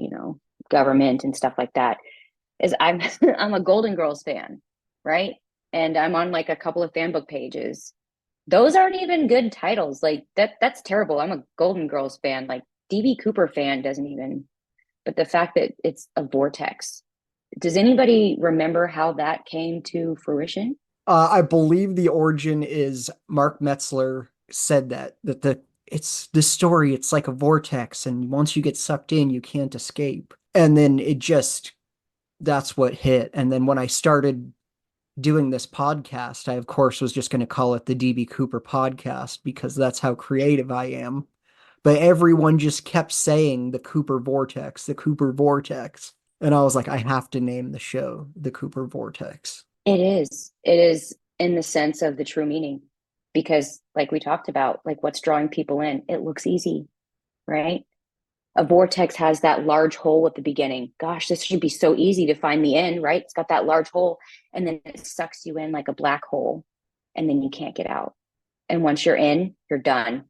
And your brain is mush because every time you think you have that answer, you realize, oh yeah, this probably leads me back to Rackstraw, and we all know it ain't him. So no, I'm just kidding. And just like an addict, like now I'm an alcoholic, I want to be around other alcoholics so we could just drink all the time. Now I have friends that are inside the vortex.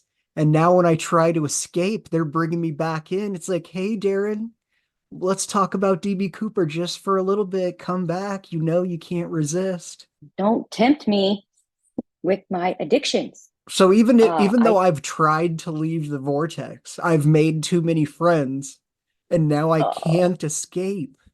I'd have to stop being friends with them because I'd know, okay, tomorrow I'm absolutely not talking to about DB Cooper ever again, so I can't talk to Nikki. There's no way that I could hang out with Nikki and DB Cooper doesn't come up. There's just no oh my way. God. But if you think about it, it's really interesting. It's like, okay, different things make remind you of DB Cooper. But isn't that just how life is in general? Like it's just different things. Like I'm a smoker, I'm an addict, right? Because I smoke, I'm an addict. If I were to quit, I would have to stop doing everything that triggers me. Well, dang, I use smoking as a kind of a something to do in between things, right? I finish this, I'm going to start this, so I'm going to have a cigarette in between. Well, I can't stop doing the in between part. But with Cooper, it's any little thing that you see will remind you of it because as a human, we want answers. It's got science and I mean, if you believe in the Clara story, it's got science and a weird backyard shack romance thing going on. And it's got money and power and sticking it to the man. And it's got everything wrapped up in 5 hours. And as Americans, we like things and we like them fast, right? Well, that happened really fast. And the sad part is that vortex has now made us cycle through how fast that was over and over and over again. And so I guess you could call every Cooperite an addict. Definitely. With how much time we're spending on this. Oh, it's bad. If you got all the Cooperites together and you had a number on the number of hours they've spent, imagine what we could have accomplished if we World were to peace. build something or if we were to do some sort of scientific research. We would have, There wouldn't be cancer anymore. or male pattern baldness. We would have cured both of those. Oh my gosh. You know, Cooper could have had his own hair. Yeah, he could have had a better hairline. I have a question for you. Let's get back to some Cooper stuff real quick. They said that Cooper's hair looked like it was dyed with maybe shoe polish, right? Conjecture with that.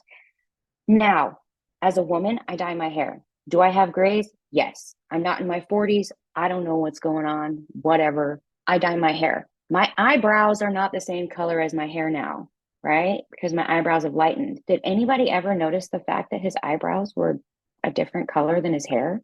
If it was Barb Dayton and Barb Dayton used shoe polish and Barb Dayton was a blonde, wouldn't her eyebrows been blonde? Or did she put shoe polish on that too and it looked weird? I don't know Or if did she use mascara? I don't know if it's called out in the difference in his hair color and his eyebrows. Let's go down the Barb Dayton thing.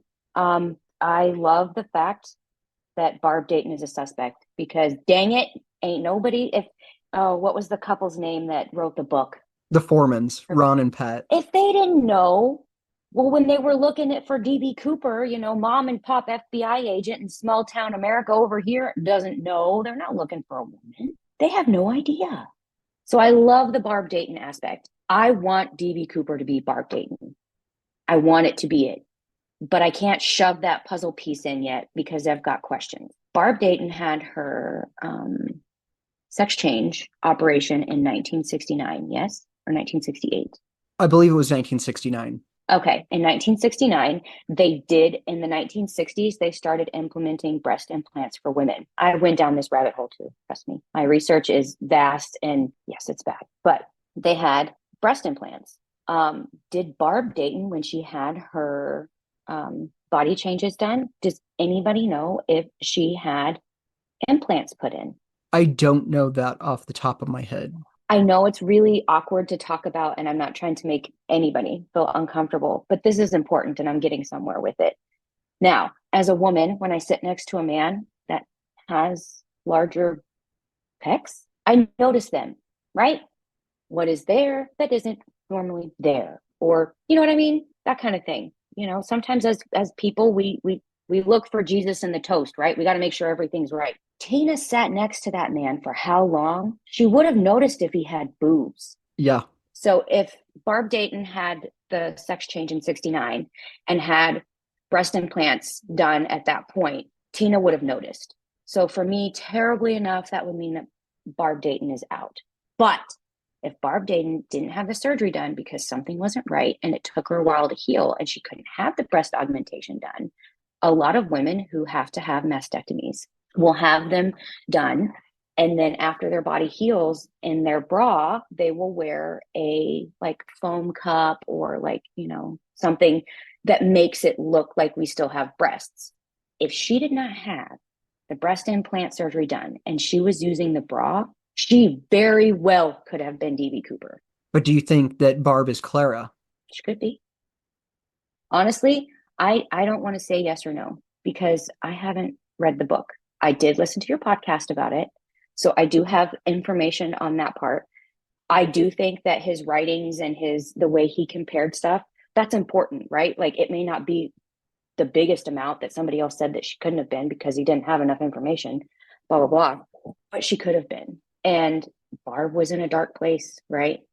So it is not hard to see Barb Dayton having split personality, creating the story. And Barb was a prisoner of war. Oh, that ties into my stuff too. Although she wasn't a navigator, but she did fly on the 727s that were military equivalents, right? Because she was. I don't know What if she was did. she? She was a merchant marine. I do. Okay. The merchant marines and the Coast Guard at that time used the military equivalent. That was part of my good for you because you just sparked something. See, it happens. But the merchant marines and the Coast Guards used the equivalent to a 727. I don't know why I can't get the name of the plane right. They used the same thing to do their drop-offs. And that airplane, Barb would have known that those stairs could have been lowered because they did touch and goes all the time. And then they dropped the stuff out the back all the time. Touch and goes, you're getting really close to the ground and you're taking off with them. Now, she's in the Merchant Marines and she's a POW. Look, she got on, she got off, somehow she got over there, and she knows that the aft stairs can be lowered, right? She may not have been the one that did the lowering, but she went out the back at some point and she got in some point.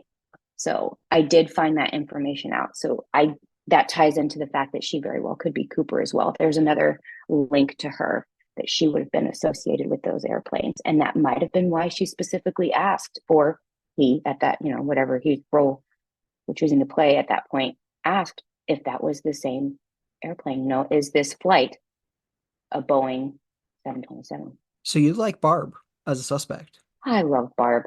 Who doesn't? If somebody doesn't like Barb, even if they don't think that is their person, I have never heard anybody say that they didn't like Barb. Not one. It's the most Portland, Seattle story of all time that DB Cooper would be Barb Dayton.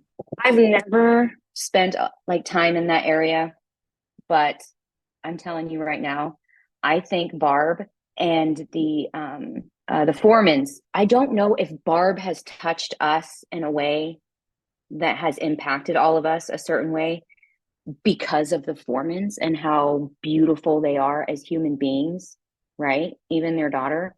Or if it's just the fact that the Foremans were able to open up Barb's beautiful story to share to the world. But Barb is by far crazy, which I think a lot of us Cooperites, if we want to admit it or not, we're all crazy because we're all sitting here in this vortex, not letting it go down like a toilet that won't flush. Yep. Sorry. That's probably terrible for me to say, but sometimes it feels like that when we're going round and round. I want it to be Barb, but I don't have a suspect. And maybe that makes me the total black sheep of the family, right? Are you looking for a suspect though? Because you have No. an avenue that you could pursue a suspect. That my obsession with the case is I'm that person that when I find something new, if I don't have an answer already, like I like true crime, I've watched all of the Charles Manson, all of the murderers with their ending and beginning and who they killed and why, and I want to know why they did what they did to those people and why they had a type. But with this case, it is so special because I don't care who DB Cooper was, because DB Cooper, to me, no matter if I find out what his real name or not is, the aspects of the case are so interesting. Tina Barr, I don't know how to express that Tina Barr will always be a problem, right? And so that's just something that you can always go down. And even if I did have a suspect, I wouldn't be interested in all the 9,900 other things in the case that are so important, like the boots, the fact that they said loafers. Well, why did they think they were loafers? It took me like 2 months, and it took so many documents and so many archival photos and letters, and reading about stuff and looking at gravestones. They have boots on them too and stuff. I like finding out all that information. So narrowing it down to a suspect is probably the last thing when I feel like I cannot find anything else about this case. So that means somebody would have to solve Tina Barr before I would care about a suspect. That's interesting. I like that angle though. I guess it's really weird, but I think it's just what my brain has decided to latch onto. I'll let y'all figure out suspects and you guys can fill me in. There's a new book out, Who Was Skip, by John Limbach, and his suspect is Lauren Hall, who has ties to the Kennedy assassination. What? Yeah, it's really interesting. I mean, not just ties to the Kennedy assassination, but was a suspect, said he was offered 50 grand to participate, happened to be in Dallas that day, lied about being in Dallas that day. Wait a minute. What was the name? Lauren Hall. Okay. I did the research. I was like, wait a minute, this sounds exactly like what I looked into 2 weeks ago. That one was interesting. But wasn't it began with the tie? The tie could or couldn't matter with Lauren Hall, I guess, because he would still be a suspect with or without the tie. Okay, so but continue. I'm sorry. It's an interesting one, especially seems like we have a little bit in common with what we like to read and learn about. And so that was a book that I read recently. And I've read so many books on Cooper that sometimes when I get a new one, it feels like homework. It feels just like homework. Like, oh, now I have to read another Cooper book. But this one, once I got about 3 chapters in, it was just like, okay, let's go. Okay, what was the name of it? One more time. Where Was Skip by John Limbach. Limbach. It's really good. I'm going to have him on the show next week. When I did my research about Lauren Hall, I rabbit holed that. His timing for being in California, did you look into this? Yeah, him potentially being the Elsinore ghost, or at the very least, that's 7 years of those off. Guys. It's a 7-year difference, though. Well, he's in California multiple times. Oh, okay, I was going to say, because the specific time that they were talking about, I believe it was in 1963. Well, because he's traveling between California, Texas, and Florida all the time. Okay.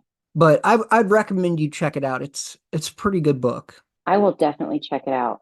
Actually, I think I just looked for this book because I think it came up on other podcasts, right? Yeah, it's making some waves. It's a brand new book. Or maybe I Googled DB Cooper books. I do that daily. Like, I have a problem. If I can absorb information, even if I think somebody has some hearsay or they're like, they've cooked this story up and it makes a good book. It's not always about exact research when it comes to figuring things out. Sometimes somebody just needs to say the right word in a sentence for your brain to finally make a connection and be like, holy crap, I needed that one thing. And now I can go into this section because I needed it. So I'm always down for some more information.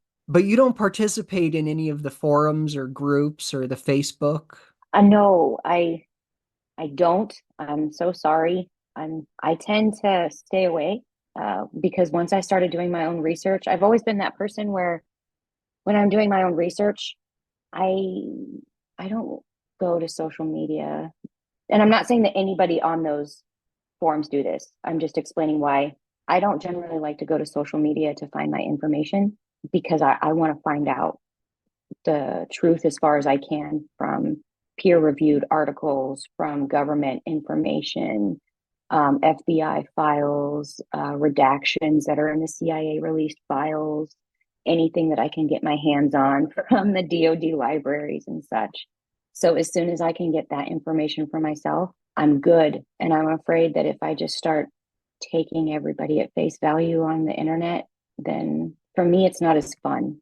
I don't get to search for things, right? I searched it and found it. Like, I can't imagine what that kid felt like when he found cash on the Tina bar, that probably felt great. And then the dad's like, holy crap, these are Cooper bills. We're rich. We're paying everything off 120 at a time. But yeah, I guess that is kind of weird. And I feel bad because I guess if somebody wanted to ask me questions, I won't be on there. But as a lone wolf in this, what makes you qualified to speak on this case?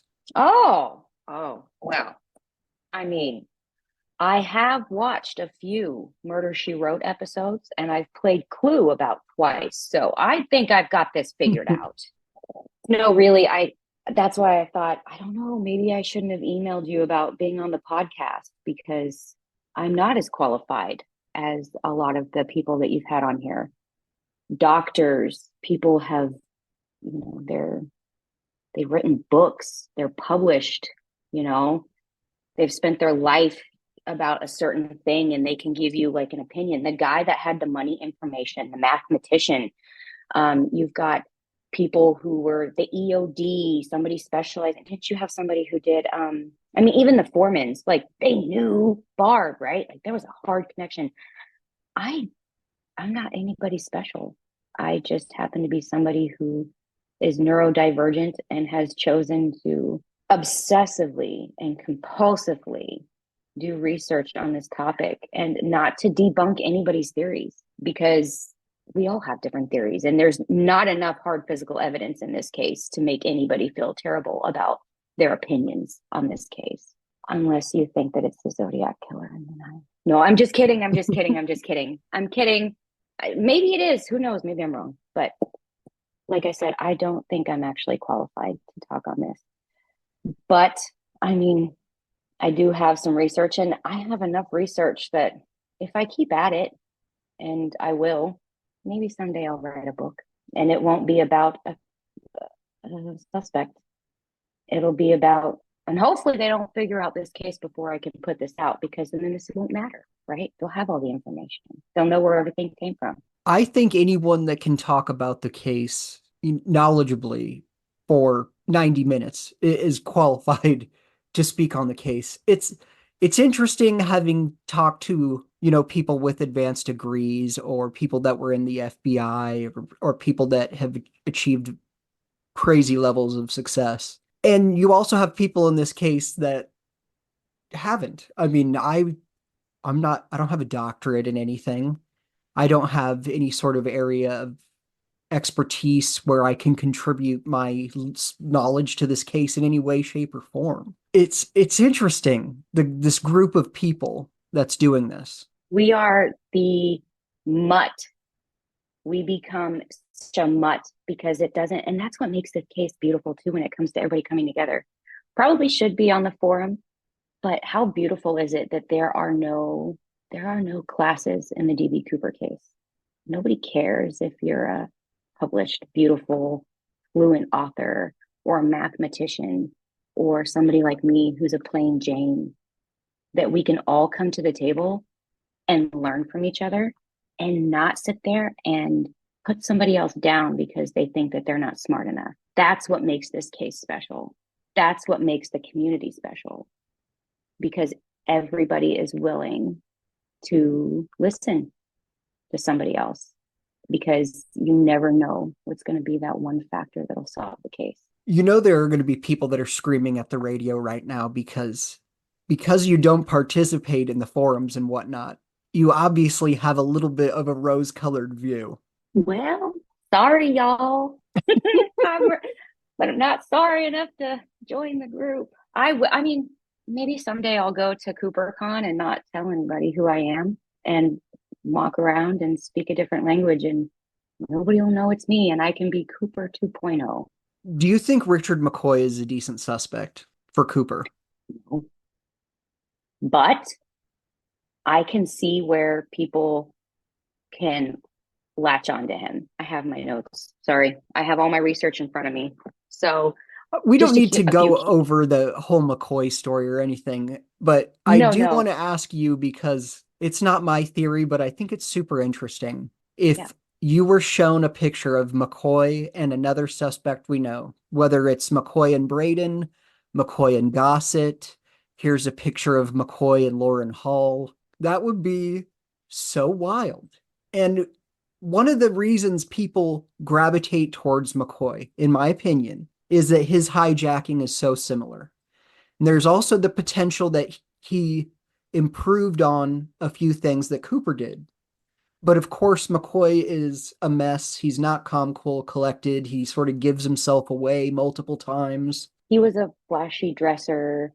His ears are too obvious. Yeah, I get it. But do you think there's a chance that McCoy knew Cooper? Look, I think there is statistically speaking, I think that there is about a 75% chance. So that gives you a good 25% chance that how many of these people that served in the military, right? And they were all around the same time. One of them knew one of them. And so I think that there's about a 75% chance that Cooper knows one of the suspects. If we're looking at military grade, I think it's a high probability, because we're looking at a pool of men that are all around the same age, right? And you've got people that were military. I mean, look at the guy from the Netflix special.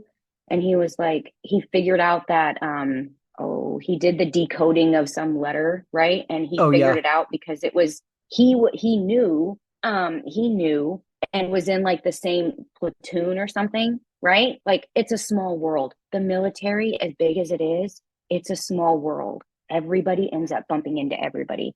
It is very likely that Cooper knew one of the suspects. But even that, the decoding of that letter, that's totally been disproven. Oh, right. Like, it was junk. But the fact that the guy he used his, what was it, his unit number? Yeah. And then he collated it with Rackstraw. Like, does that mean that he served hand in hand in the same time period as Rackstraw? So if you can get somebody who's not even a victim, or not even a victim, not even a suspect, that can be put so close to one of the other suspects, then I think that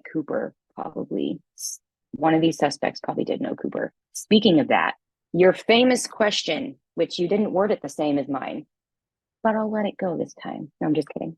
I'll actually ask it, Gossett and McCoy, if we put them in a picture together, that question. Here's my little tidbit to you. And I'm sorry it's going to cause you some sleepless nights. Now, I grew up Catholic.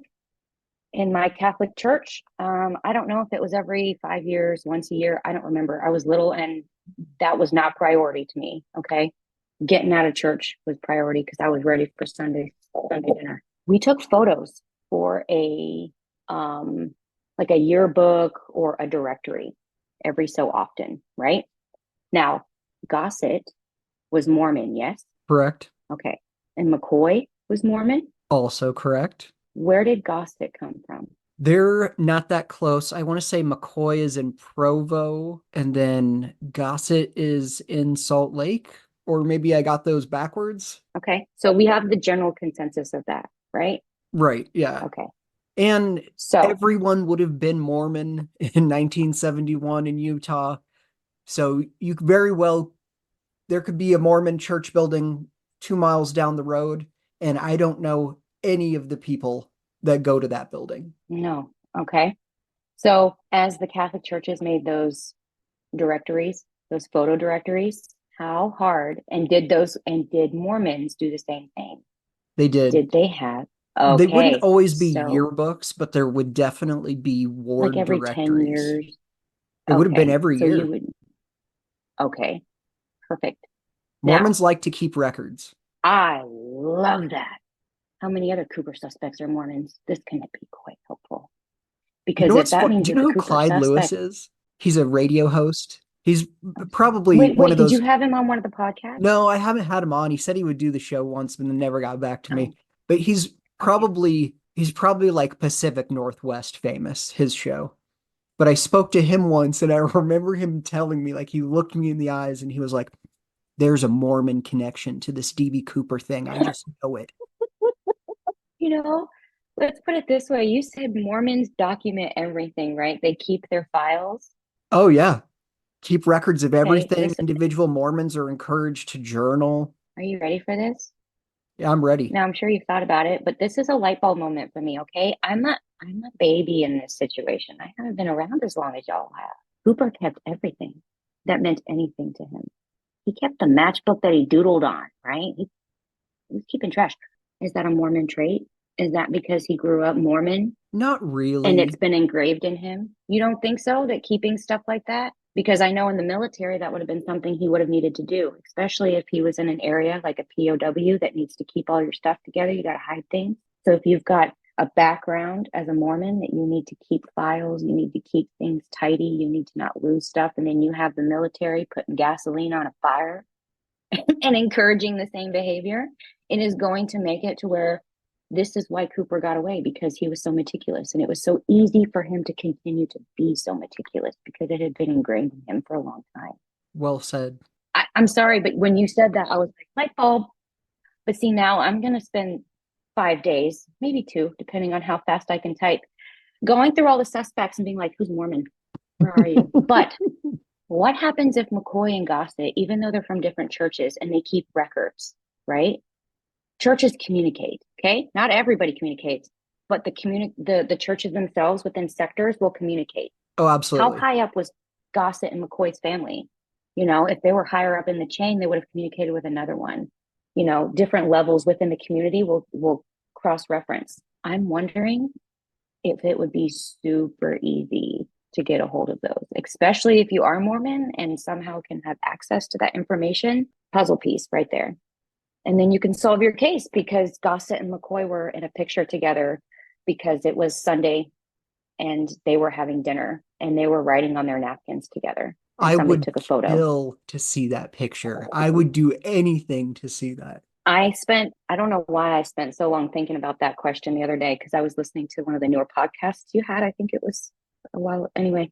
And I was like, why does he keep saying Gossett and McCoy all the time? He picks them together. There's got to be something I'm missing. Why am I missing it? There's a You're not link. missing anything. It's just me wildly speculating, and people don't like it. Oh, I It's not love a it. popular theory. People will tell me, "Oh, Darren likes to talk about McCoy and New Cooper," but there's no evidence of that. Well, not yet. Well, Wait till I find the there's no picture of evidence them. of anything. There's There's tea in the no, bar yeah, and there's there's no the evidence. tie. And we're fighting over that too. So it don't matter. None of it matters. But we need, you know what I mean? Like we're gonna fight over it anyway. So all the more. But I really did think that I was just not smart enough because I wasn't in any of the social media groups to put the two together. So I was like, maybe if he doesn't bring it up, but maybe I should look into it. But now you need to go through the Mormon stuff. And if you're still Mormon, or maybe you have somebody you know who is Mormon, it wouldn't be hard to get into those archives. And if they keep files like you say they do, I bet that there were picnics where everybody got together for something, or maybe the two churches came together at some point for some really weird thing because they were doing some Oh, rally or there's tons of benefit for reasons that would somebody. happen. You have general It, conference, and then you would have stake conference. do you see how easy it is right now? See, I gave you the tools. Now you can go and find your There's photo because there's I a couple guarantee. different circles they would have been running in. They both would have been veterans and Mormons living in Utah around the same time. McCoy was going to school, and Gossett was, I don't know exactly his job, if he was a professor or if he was like a recruiter at the University Wasn't of Utah. Gossett like all the jobs? Gossett had all the jobs, Yeah, yes, every job. narrowing down his one job was like difficult because he had all the jobs. Yeah, he also became Catholic later and then became an exorcist. and he was a paranormal investigator, did a conspiracy talk radio show. Well, maybe Gossett was Cooper. You know, them Catholics like to keep secrets and they're really good at it. Those files aren't ever going to be opened. And I'm the just kidding. Catholics like to A little drink bit. and smoke a lot more than the Mormons do. Hey, I grew up Catholic. I hope I have not cussed on your show because I have tried real hard. But I grew up Catholic. I am not personally Catholic anymore, right? But I'm not atheist by any means, but I used to drink. I still smoke. I Yeah, you cuss. could be a I don't. Catholic in good standing and drink and smoke, but it's real hard to be a Mormon and be drinking and smoking. Oh, okay. I wonder if I know that we grew up around a lot of Amish, so I can really deduce that I don't think that Cooper was Amish. Yes. But you know, I'm pretty sure. I'm pretty sure about that. But I wonder if, like the Amish, there's a lot of strict rules with the Mormons where they keep things. You know, you do this and this. As a Mormon, do they have to dress a certain way? Yes and no. So McCoy, maybe he was wearing garments. I don't know. It's Okay. Mormons have like their own underwear. Okay. And so I So it's don't like know if uniform of the day. McCoy would have at BYU probably, but McCoy also seemed like he was willing to break some rules. So, I mean, just a few.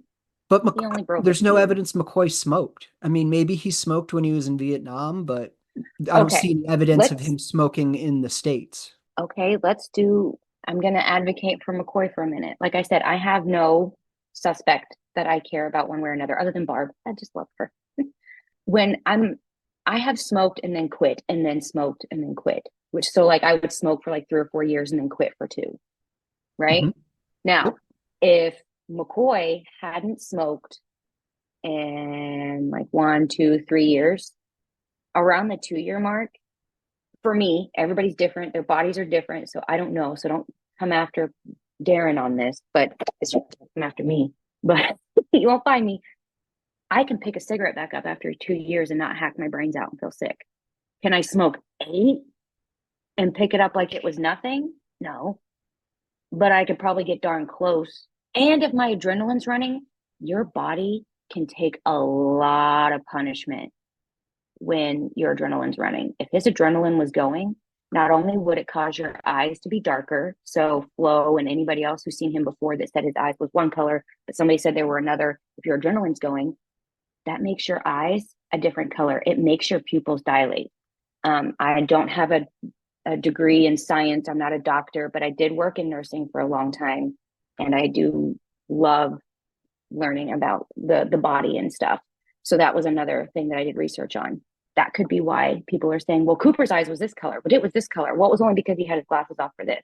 But if McCoy was not smoking and then picked it up for just that situation, could have easily done it and then stopped because he really didn't like the taste of them from when he quit. Or, you know what I mean? So it is plausible that McCoy could have done it. Okay, he didn't smoke. Well, I can drop it and I don't smoke. And the people I've known for a year, and I moved about a year ago, so nobody knows me here. So they think I don't smoke. It's not hard. I only smoked in Vietnam. So it just depends on where you're at. So I think it's still plausible. I'm with you 100%. I think it's plausible, but I don't, but 8 seems a little hard. But If it like I was said, 4 cigarettes, oh yeah, totally. That could be a disguise. Maybe I could smoke 4 cigarettes in 8 hours or in 5 hours. but But let's think 8, about this. 8 does seem like a big number for somebody who doesn't smoke. But let's think about this, the picture as a whole. Cooper's McCoy. Everybody says he doesn't smoke. He didn't smoke before, he didn't smoke after. Well, maybe he's a closet smoker, right? I put a coat on. I only smoke at lunch. Nobody knows me. That conjects with this and that. And I smoked a cigarette at lunch. I took my coat off. I washed my hands. I washed my face. I don't smell like it. You know, my spouse can't smell it. There's that factor. 2, when your adrenaline's running, excuse me, when your adrenaline's running, your body can be forced into things that it shouldn't be able to do, and you won't feel it. How many times have you heard the stories of somebody broke their leg, but they kept running? Or the man picked up the back of a car because the child was underneath it. He couldn't have picked the car up other than that. Cigarettes wouldn't be, if his adrenaline was running that bad and he was taking the Benzedrine, which is also a performance thing. It's going to get your adrenaline going. It's got your heart going. It makes you create it. It wouldn't have made him as sick as people think it would have, especially if he smoked before and people just didn't know it. Well, that's true. In that one factor, if that's all you have is he wasn't a smoker, it could go both ways with McCoy. I don't know how that's going to be taken, but factor. Jen's now advocating for McCoy. That's what she's saying, everyone. Yes. Well, take it with what you hear. That's fine. All right. What didn't we cover? Okay. I want to talk about the Zodiac Killer for a little bit. All right. And why I think that it can't be the Zodiac Killer. Have you ever seen a sketch of what they try to perceive the Zodiac Killer as looking like? The only one that sticks out in my mind, he has a bag on his head, or whatever that mask, the square mask thing is. Oh, okay. I was like, I must not have seen that one. The leather face covering or whatever it was. Okay. So the released FBI one has a sketch of the Zodiac Killer in the time frame of when DB Cooper happened, and this sketch of that time period of what the Zodiac Killer looked like. The Zodiac Killer was way too young. If you look at the two sketches, so we're trying to compare and everybody wants to talk about how the sketches were different. Okay, so they look different. Let's take the features from the sketch that are identical and why they are on there. The smile lines are nice and deep, all right? It's consecutive on both. The eyebrows are consecutive on both. They're both saying he had dark hair. The shape of the eyes are consecutive. The shape of the ears, for the most part, are consecutive. His jowls are consecutive. And the prominent bottom lip that sticks out, okay? So we're just looking at those features. The other filler things of like the fullness of the cheeks or something, or maybe one's got a more round face or the other, let it go. The Zodiac Killer does not fall under those. He doesn't have deep enough lines in the smile lines, right?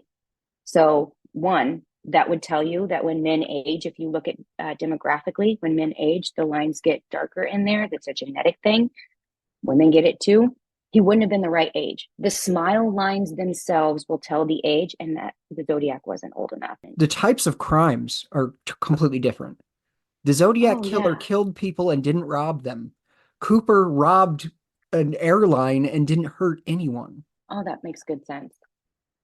I mean, I had that written too, and I don't know why I didn't read it off the top of it. But exactly, like the personalities are totally different. And the way that they went about doing it and stuff. I know that there were the Cooper letters, right? And so maybe that's what people are trying to say is they were like the Zodiac and that's how they're connecting it and this and that because they were taunting the police, right? But I don't think the letters, personally, I don't think the letters are Cooper's letters. He asked for his notes back on the plane.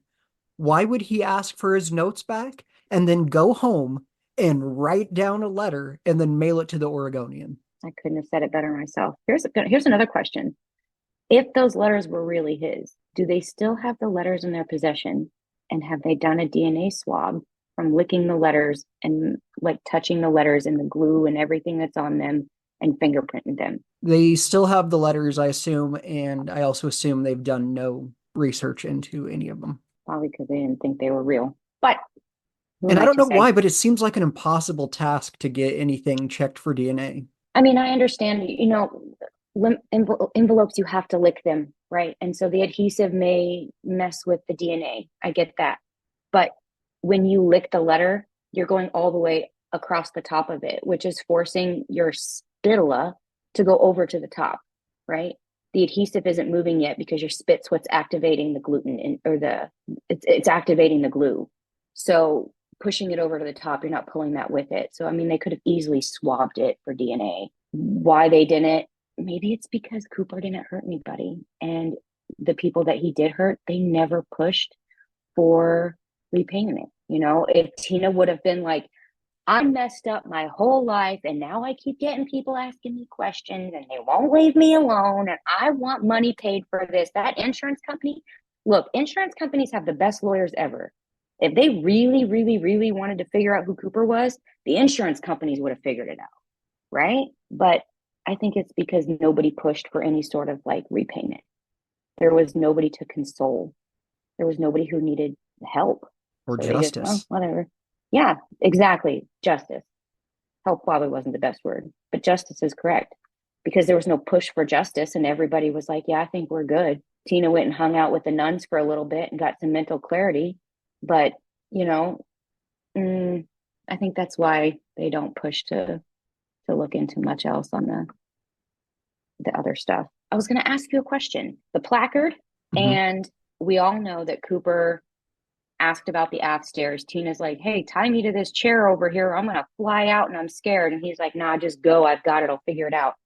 Later on, I've seen in a couple of documents, I wanted to verify with you, they found the little plaque that would have been next to the air stairs on how to work them. In the 302s, it said that it was missing from the aircraft. They found one on the ground. Is the one they found on the ground the one that was from Cooper? Most likely no. That has been thoroughly researched and debated. Apparently it was affixed. It's actually on the outside of the aircraft. So it's been debated on so many different levels. At first it was inside the airplane. It was that one. No, turns out later we learned it's a warning label on the outside of the aircraft.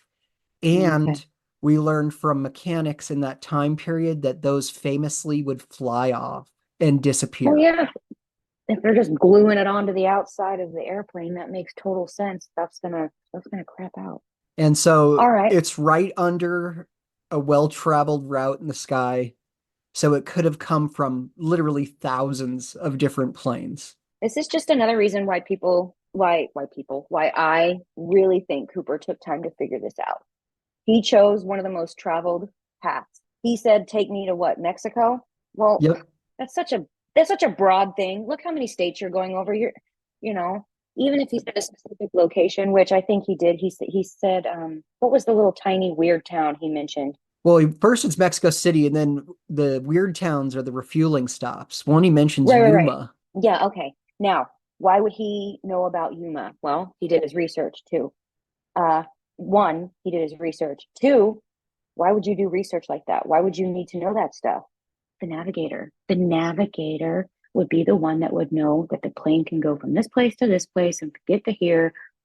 He knows how many people are on board. He knows what the plane weighs. He knows what those people with the plane weighs, and he knows it can get to that location. It's just another factor. So, well, yeah. To argue against that exact point, why does he ask for Mexico City then if he knows the plane in that configuration won't have enough fuel to get to Mexico City?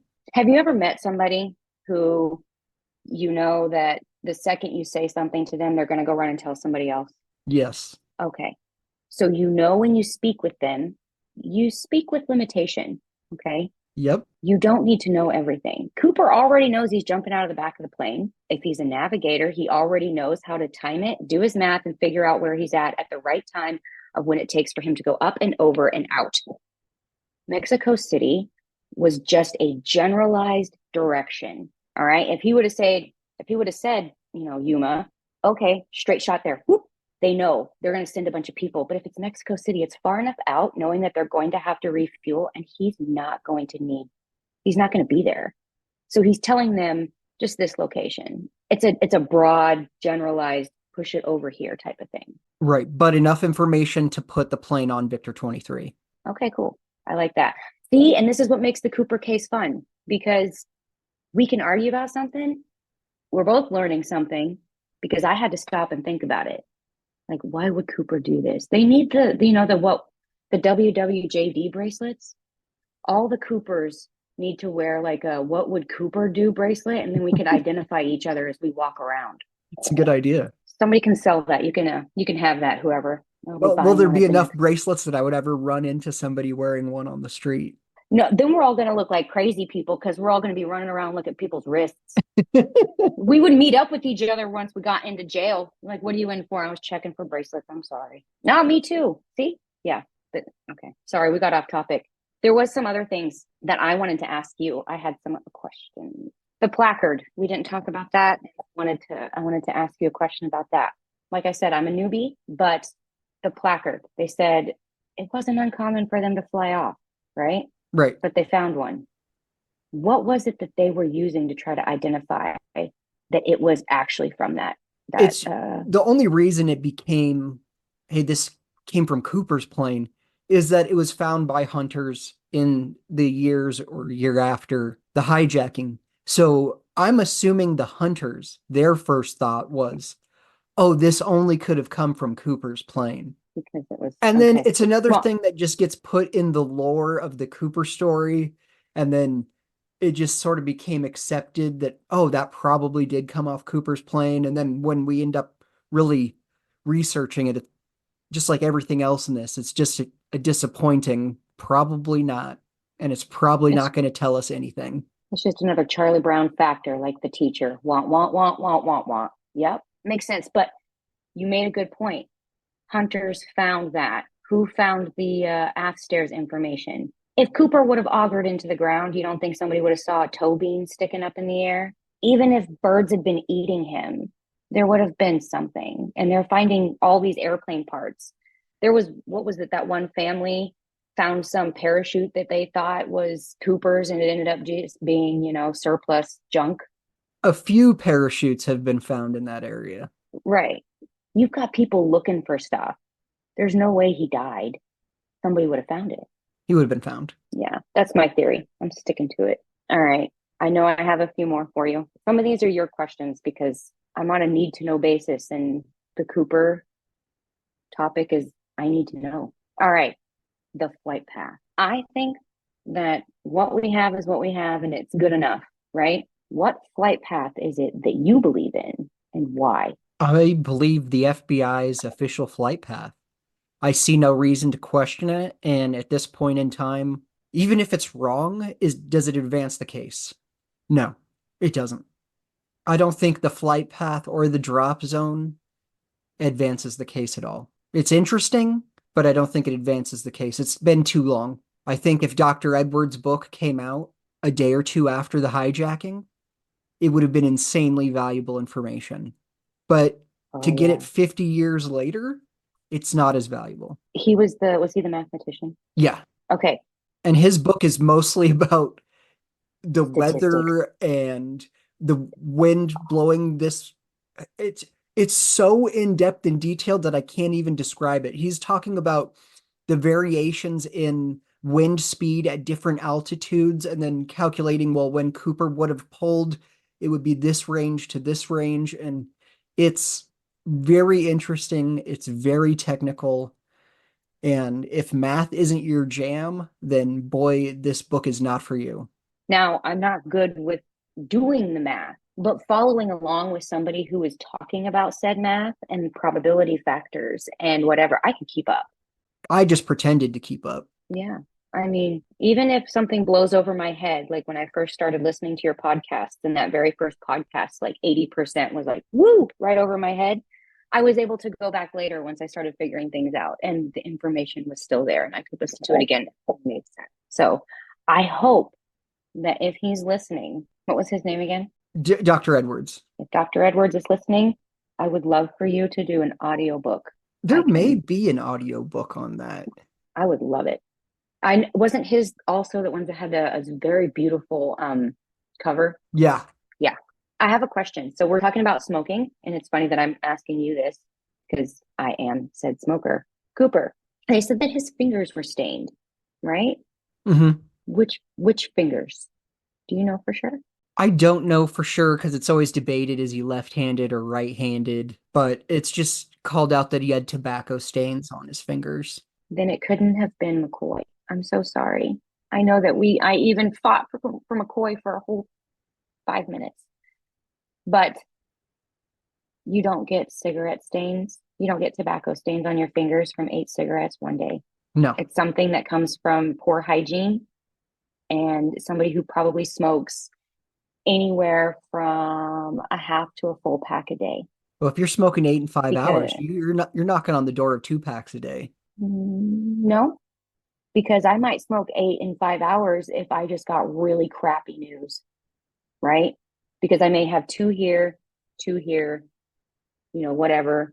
Yeah, that's true. Also, there's the person that chain smokes only when they drink. That too.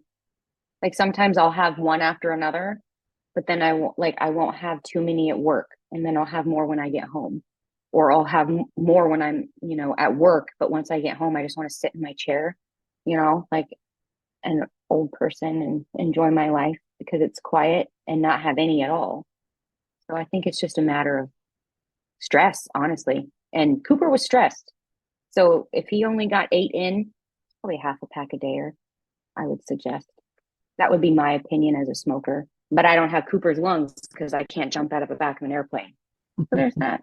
Let's talk about his appearance. Flo was absolutely terrified of Cooper, right? Like she was scared. She ran. But Tina wasn't. Has anybody looked into the differences in personalities that Flo and Tina have? I'm not sure. I mean, they've sort of both been looked into. It's probably a question for Bruce Smith. Oh, maybe one day if people don't absolutely hate me on your podcast and you don't have to shelf this one, Bruce will do one with us. Maybe. He's kind of left the vortex. Oh, that's fine. Well, that's fine. Maybe we'll get Secret. God, I'm bad with names. Have you noticed? Maybe this is why I don't do the suspect There's a thing. lot of names to keep track of in this. The FBI agent, Larry Carr. We can maybe ask him. Maybe we can do 3 people. So she didn't think he was a threat, but Flo did, but Tina didn't. What was it that she first saw when he dropped his sunglasses and said whatever to her and put them back on? You know, is there something that he did? Is there did his eyes change color at that point?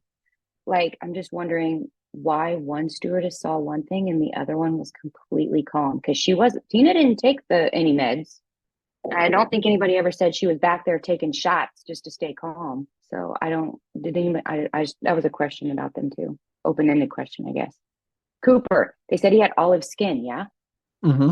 I lived in Italy for a while, and those with olive skin, right? A little bit of the darker complexions, they tan very easily, very quickly. Now I know that you're in a rainy area, right? But y'all get sun sometimes and they tan quick. Did he not have any tan lines? None that were called out. Plus, he's wearing a full suit and coat. Right, but he's wearing sunglasses. So if he took the sunglasses down, right, somebody would have been like, ooh, that's tan line. I mean, Midwesterner here, the tan lines with the t-shirts. We get the tan lines on the side of our face with the glasses. Ring finger, they said that which hand was in the bomb? It would have been his right hand. His right hand. So his left hand was exposed, right? So if he would have had not even a tan line, just a mark from usually having a ring, I'm wondering, Tina would have been close enough to notice that.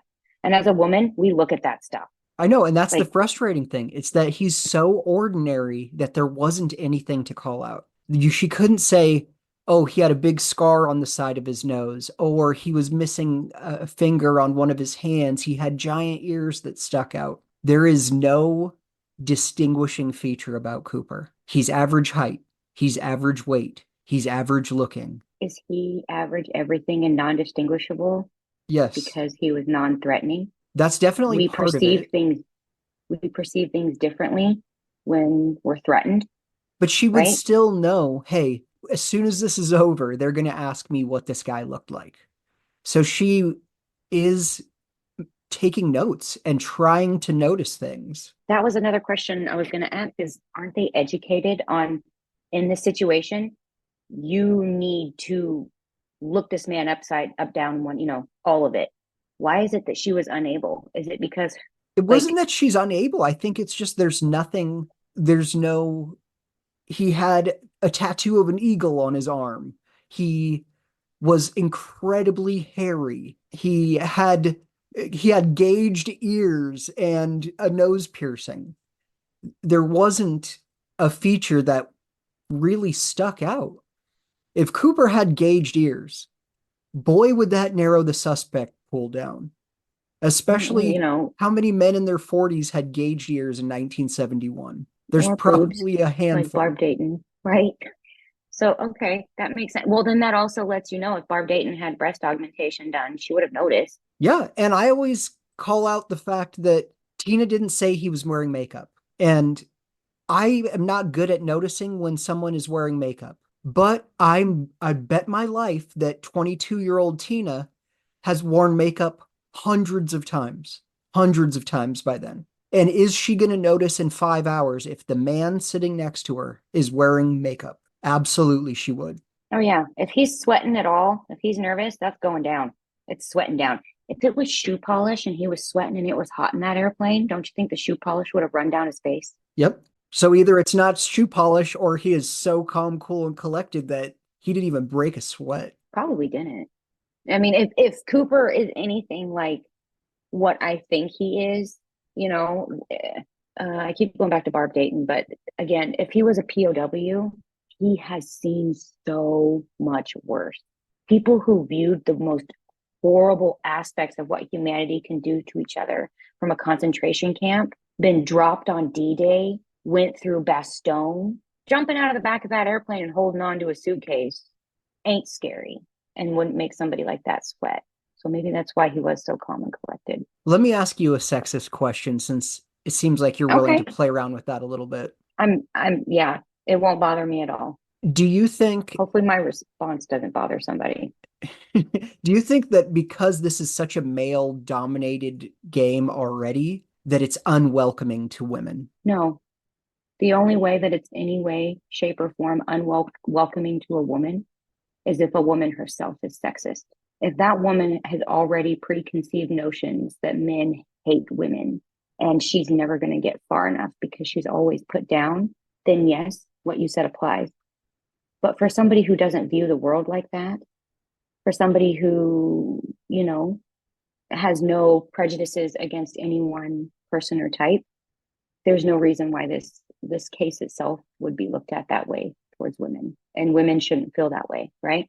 Just like when I walked into the DB Cooper case and I started looking at stuff. Now, I have never been in the forum, but I just don't do well with confrontation anyway. And like I said before, I like my facts a certain way. I never thought that, this is a guy thing. I mean, that would be like looking at the military and saying, only men serve in the military. Well, that's ridiculous. There's a ton of women in the military. There were a ton of women in the military in World War II. B. Arthur from Golden Girls, look that up.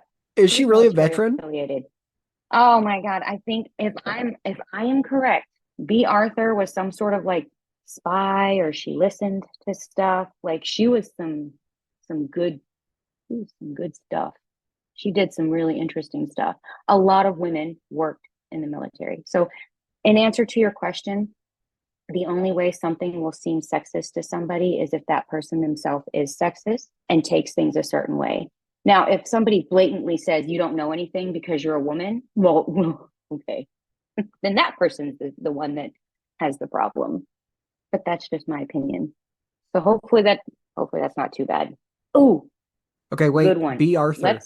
Here's a fun fact for everyone. I love it. She enlisted in the United States Marine Corps Women's Reserve in 1943. She served as a typist at the Marine headquarters in Washington, D.C. Then she accepted a transfer with the Marine Corps and worked at the Motor Transport School as a truck driver. Then she worked as a truck driver and dispatcher in Cherry Point, North Carolina between 44 and 45. She was honorably discharged with the rank of Staff Sergeant in September of 45. Now, wow. Do you see what I mean? Know that. I love it. And isn't that such a fun piece of information? So like, just when you think that you know somebody based off of a few facts, there's always more. There's always more. It's just what somebody will divulge. And Cooper didn't give us much, so it's all about digging. All right, here's my aspect. And I just want to touch on this one because it's funny and I like your response. And it really grinds your gears, and I think it's funny. And I agree with your point of view. People who think that Cooper created the hijacking and all other crimes, when they start linking them together, I can already feel the tension coming from this. My personal opinion is every time I've heard somebody say that, well, he did this and this and this, and take this for what you think, it instantly makes me think they have now made DB Cooper Santa Claus. He is now omnipresent, right? He is now everywhere and everyone all at the same time. What makes you think that Cooper is not associated to every other crime? There aren't a lot of other crimes like this one. If we were talking about, okay, we're linking Cooper to the Isabella Stewart Gardner Museum heist. Okay, I'm a little bit interested in that. Okay, those are kind of similar crimes on some level. If we're linking Cooper to some sort of a freight robbery that took place, Okay, I'm I'm interested. That could be something similar. If we're linking Cooper to John Benet Ramsey, if we're linking Cooper to the Zodiac Killer, we're linking Cooper to Frank Morris and the Anglin brothers escaping from Alcatraz. I don't see it at all. They're completely different crimes with completely different MOs done completely different ways. There's just nothing there. Now, I am interested in Lauren Hall a little bit, and that goes against my DB Cooper was also involved in. But it's not that I believe he was out there committing all these crimes, it's that Lauren Hall was a shady character with weird government ties, and it becomes interesting. Sort of like E. Howard Hunt. I don't really think that E. Howard Hunt was Cooper, but those ties and those connections are interesting. Oh, exactly. I love that. I love that answer. Okay. That one was good because I was struggling because I thought maybe I was the only person that thought, and maybe my thought was very narrow-minded. But it's nice to know that I'm not the only one that thinks that his personality just doesn't fit. It's No, not, he cared enough that he got him meals. and tried to give their Tina some money. Yeah, I don't think he had any intent of hurting anyone. I know that we were trying to wrap it up, but he tried to give Tina money, right? That's a very dad thing to do. Okay. I'm a daughter, right? I had a dad. My dad always, hey, you're gonna go out, take this money. You might need it. You might need to get home. Okay. You need it's a very dad thing to do. It's a paternal gesture. But he said unmarked bills, no one he probably knew full well that that money was traceable. Everybody knows that money has numbers on it. Like, what do you think those numbers are for? Like, it's trackable. When he gave her the money, do you think that that was just something he wanted to do for her because of how kind she was to him? And he wasn't thinking of the fact that it was traceable money? Yeah, I think he just wanted to give her some of that money. Hey, thanks for playing along. This went awesome. Have a slice of the pie. I personally wish that Clara would have been not, I don't want to say that because that's not really, I don't think that Cooper and Tina had any sort of like, there was no sexual attraction, right? But Cooper and Tina and the little bit of time that we had, there was something there, right? She lit his cigarettes. My husband doesn't even light my cigarettes. He hates the smell of smoke, right? He loves me and he puts up with it because he loves me. But he is not going to go out of his way to come outside with me to light my cigarette. Not anywhere close. Her lighting his cigarette, that's a kind gesture. Now, did she do it because she didn't want him to be playing with matches near a bomb? Maybe. That's a maternal thing. But there's something between them. He offered her, he made sure she was fed. That's a very, paternal thing to do, especially if he's what, 45, 50, and she was 20-ish, eight. She's How old 22. was she? Okay, she was 22. She probably looked a little younger than 22. Maybe he wanted a daughter, had a niece, something. There was a lot of things that he did that were, you can really see there was some sort of like connection. And so I wonder if maybe deep down, Tina was like, he was really bland because at the end of the day, she didn't care if he got caught, right? He wasn't a threat. And maybe he is a little vacant in her memory, but she wasn't threatened. And I don't, did she ever report that she had to go through like mental help to kind of deal with the hijacking? Or did she go back to work on Monday? She probably took a couple days off. Again, like what happened with Tina and everything, that's not my area of expertise. I always thought that if the money was planted, it was one and only planted. Cooper would have maybe put it in butcher paper or something that would have had like a little bit of like water resistance to it, but not enough, and left it on Tina Bar, not for somebody else to find. And if they did find it, he tried to give Tina money, and it was his way of showing that I tried to give this money to Tina and she didn't take it, so somebody else can have this. Kind of one of those things that like Cooper was a good guy, and if he did actually plant it, that's why he planted it, because this money was for Tina, and this is Tina Bar. If Dan Cooper is an homage, then why wouldn't the money at Tina Var be an homage to Tina also? Exactly, because the comic book theory. Now, in the comic book, was there a female? Well, there's several different comic books. So there's a bunch of different stories. There was a presentation that was done a long time ago by Carol. I'm going to butcher her last name. It's like Azabrachus or Abrazabacus or something like that.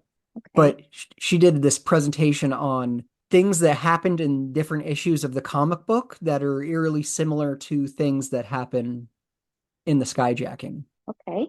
Well, you know how like I told you that there were so many people that had PTSD and then their children ended up having like mental issues and they weren't able to regulate their emotions and stuff and they would latch onto things. What happens if Cooper found that magazine or something or that comic book and seen it and then that resonated with him and then he associated one of the female characters in the book with Tina, and because Tina was kind, maybe that's reason for Tina Bar. Like, look, that's a really big stretch, but at least I've got a few key points that kind of kept us on there. There were some mile markers.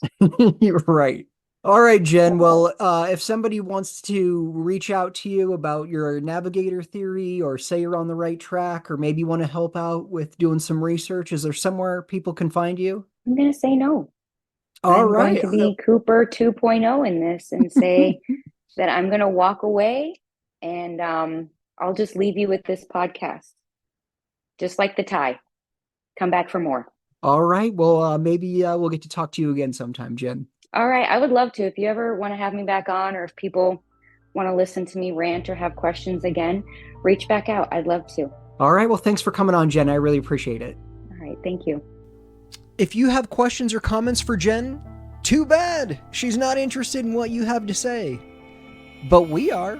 If you have questions or comments or you know who DB Cooper was, hit us up. You can find us on Facebook, Instagram, Twitter, or email us, dbcooperpodcast@gmail.com. We've got links for it all in the show notes for you. Thank you to Jennifer Washburn for spending her Saturday night with me. Thank you to Russell Colbert for spending his Monday night listening to me and Jen. Thank you to Darren Osadich for letting us play his tune. I'm Darren Schaefer, and thank you for listening to the Cooper Vortex.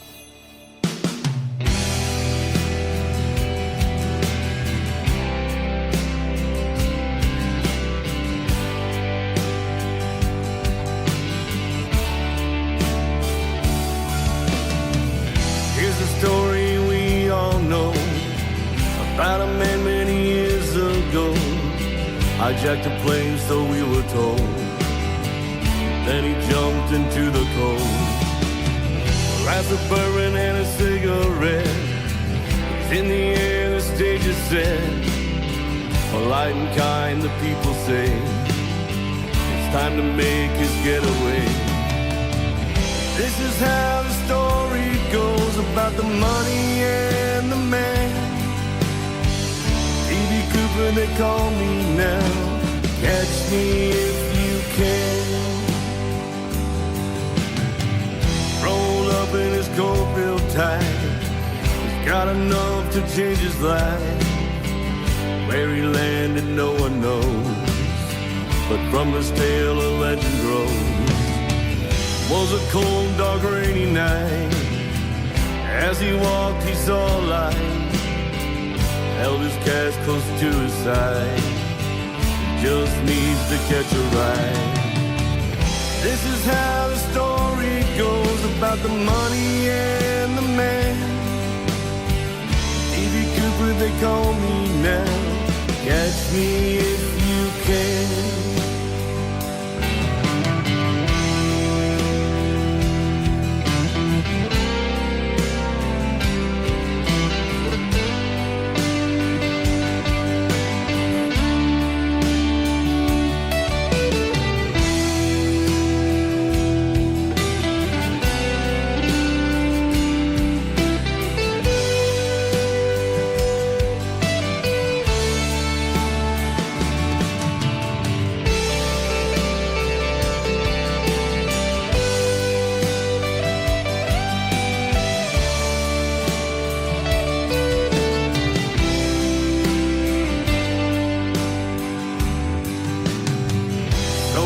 Down to the bone.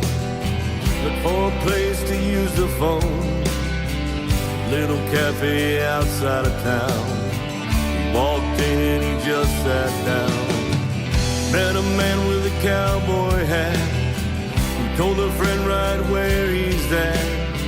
Into the night he disappeared, and from that night a legend reared. This is how the story goes about the money and the man. D.B. Cooper, they call me now. Catch me if you can. 40 years, the secret's out. The story has been told. D.B. Cooper's done running now. He was 8